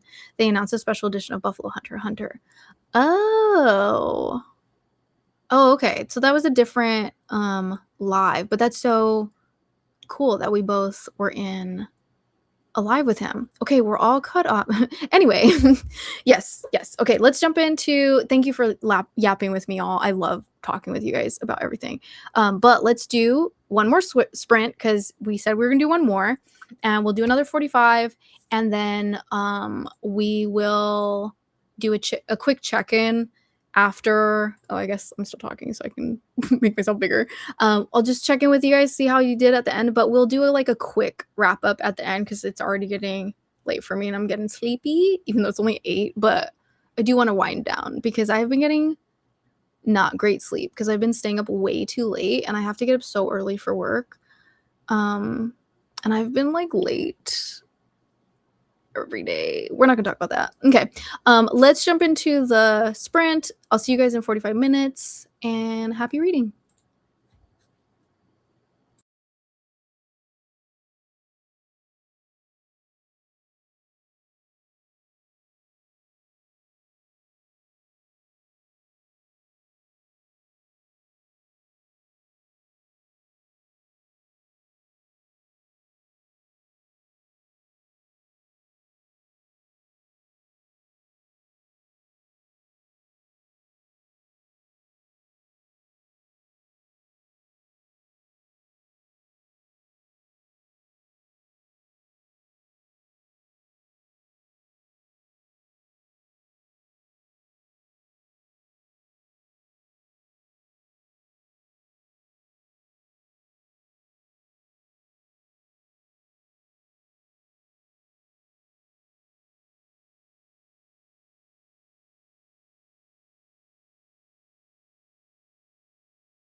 welcome back, everybody, from our last sprint. Let's see how we all did before we go off to bed or to the rest of our day. For everybody that is still in the time zone where there's day, the rest of us are going to go to sleep, I'm assuming, very soon. Let's see. Hello to anybody that just joined during that sprint. That was going to be our last sprint, so we're just going to yap for a little bit and then be off. I guess I can start by saying that I am now at 32% of Wuthering Heights, so I've made some really good progress on this sprint, which I'm happy about. And calling it an early night, always a pleasure to yap with you. Yay! I don't know if you left already, but I had a really good time with you chatting and yapping it up, so if you're still here, good night, and hope to see you again soon. But I was really hoping that sprints would help me to get through some of this book, and it did. And I am now in the point where I get it, I'm understanding it, I'm flowing with it, I'm understanding the characters, I get the story, so I'm like, okay, I'm locked in. It did take me a while. I was struggling for sure, but I'm at a good place now, and yeah, so I'm happy about that. I do want to continue reading, but I'm definitely going to go get into bed and probably I don't know if I'm going to read any more tonight, but I want to, you know. I was on the verge of DNFing it, but now I'm like, I do want to keep reading. I'm curious to see what's going to happen, where it's going to go. Got a good chunk of Jane Eyre complete. Ooh, you did. But your sprints are always so lively and engaging. Next, can't wait for the next one. Good night, y'all. Good night. I'm so glad that you enjoy sprints. There's definitely different vibes to different people's sprints, and I love that. There's so much variety. It's just different personalities, you know? And I love that there's options. So I'm glad that we vibe and you enjoy, you know, the vibe of how I yap. But it's also cool that we were both reading Bronte books. I love that for us. Just finished my book. Oh my god, yay! Congratulations on finishing a book today. A day late for it to count for the weekly challenge, but the pages still count. Well, that's good, and it's okay. I'm glad you still finished a book, you got one in, and the exciting part is you get to pick another book, and it looks like you're on Team Cups, I'm assuming, from the little coffee cups. So congrats to you and your team, and how exciting it is if you get to draw a new tarot card for a new prompt, or if you already had one because you pre-planned your TBR. You get to pick which one you want to go for next. I love that. That's always like the funnest part, is getting to pick a new card and choose my next book. Perfect timing to start packing for work. Oh, great. Yeah, that's right. You're off to go teach. That's exciting. Well, I don't know if it's exciting because it's work, but hopefully you like it. I read over 50 pages in my book. That's awesome, which is a lot for me. Heck yeah, that's a lot. Congratulations. That's really good.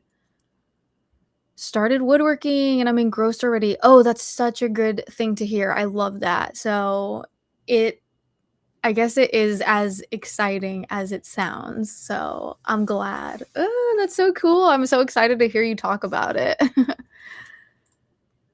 Went well. Picked up Strange Buildings. Oh, I have 2 of his books sitting on my TBR cart, and I have not yet tried one, but I really am excited to get to his books. I think I have Strange Pictures and Strange Houses. I don't have Strange Buildings, but that's, I think, yeah. Yep, I have Strange Pictures and Strange Houses. They're at the top level of my TBR cart. They're these books right here. I know it's like hard to see because they're so far away and it's like not focused, but instead of the other book, 60 pages in, enjoying it so far, and it fits the weekly bond. Oh, perfect. I love that. And it's good to hear that you're enjoying it because I'm excited to read those. Especially Strange Pictures specifically, because I think people like that one the best, from what I've heard. read another 18 pages, but we'll finish the chapter before sleep. Yeah, I think what I'm gonna do is at least finish the chapter I'm on, because I hate pausing the book like in the middle of a chapter, and that's what happened to me. So I'll probably finish the chapter for myself and then wind down by watching some TV and then just falling asleep. But I want to thank you guys for all hanging out with me. This was so exciting. I always enjoy a good yap and read, and hopefully we can do it again soon. Let me see who's doing sprints next, like tomorrow. Let's check that before we get off, because I'm curious. Don't forget to check the sprints channel for the calendar, and we can see of like when people are sprinting. Where is it? I always get lost. Okay, reading sprints. Here's the schedule. Oh, Alexis, another Team Swords co-host, is sprinting tomorrow. Tomorrow at, well, it shows up in your time zone. So for me, it shows up at 3 p.m. in my time zone. That's Pacific time. So another Team Swords sprint tomorrow with Alexis from Alexis Fully Booked. I hope you guys can make her sprint. And for now, I will say good night to everybody. I see the good nights coming in. I'm feeling I know what the twist will be and who did it. Don't really like that if my guess is correct. Oh, yeah, it sucks if you're like too spot on with a twist, right? Because I want to be like a little bit surprised. It's fun to guess, but then at the same time, I'm like, too predictable, right? So it's like hit and miss. Yes, good night. Thank you. Thank you for being here. Yes, have a great week. I'm hopefully I can pop into somebody else's sprints later this week, because that'll be fun as well. We'll see how busy I am. See if I can fit in some more sprints. Well, to be in somebody else's, because I don't want to host another one, because I can't mentally handle that. So much energy. Like it's a lot. Thanks for sprints. You're so good at all. Enjoy the rest of your night, Bo. You're so good at it all. Aw, that is so sweet of you to say. So good at it. Yeah, I was like, what? But I get what you're saying.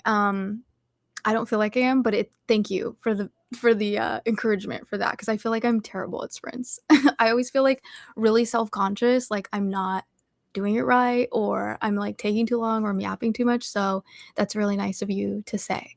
So I appreciate that. Yep, love mysteries. So right up my alley. Thanks. Good night, y'all. Yay! Well, I'm glad you're enjoying your books. Good night, everybody. And I'm sleepy. Okay, I'll see you guys next time.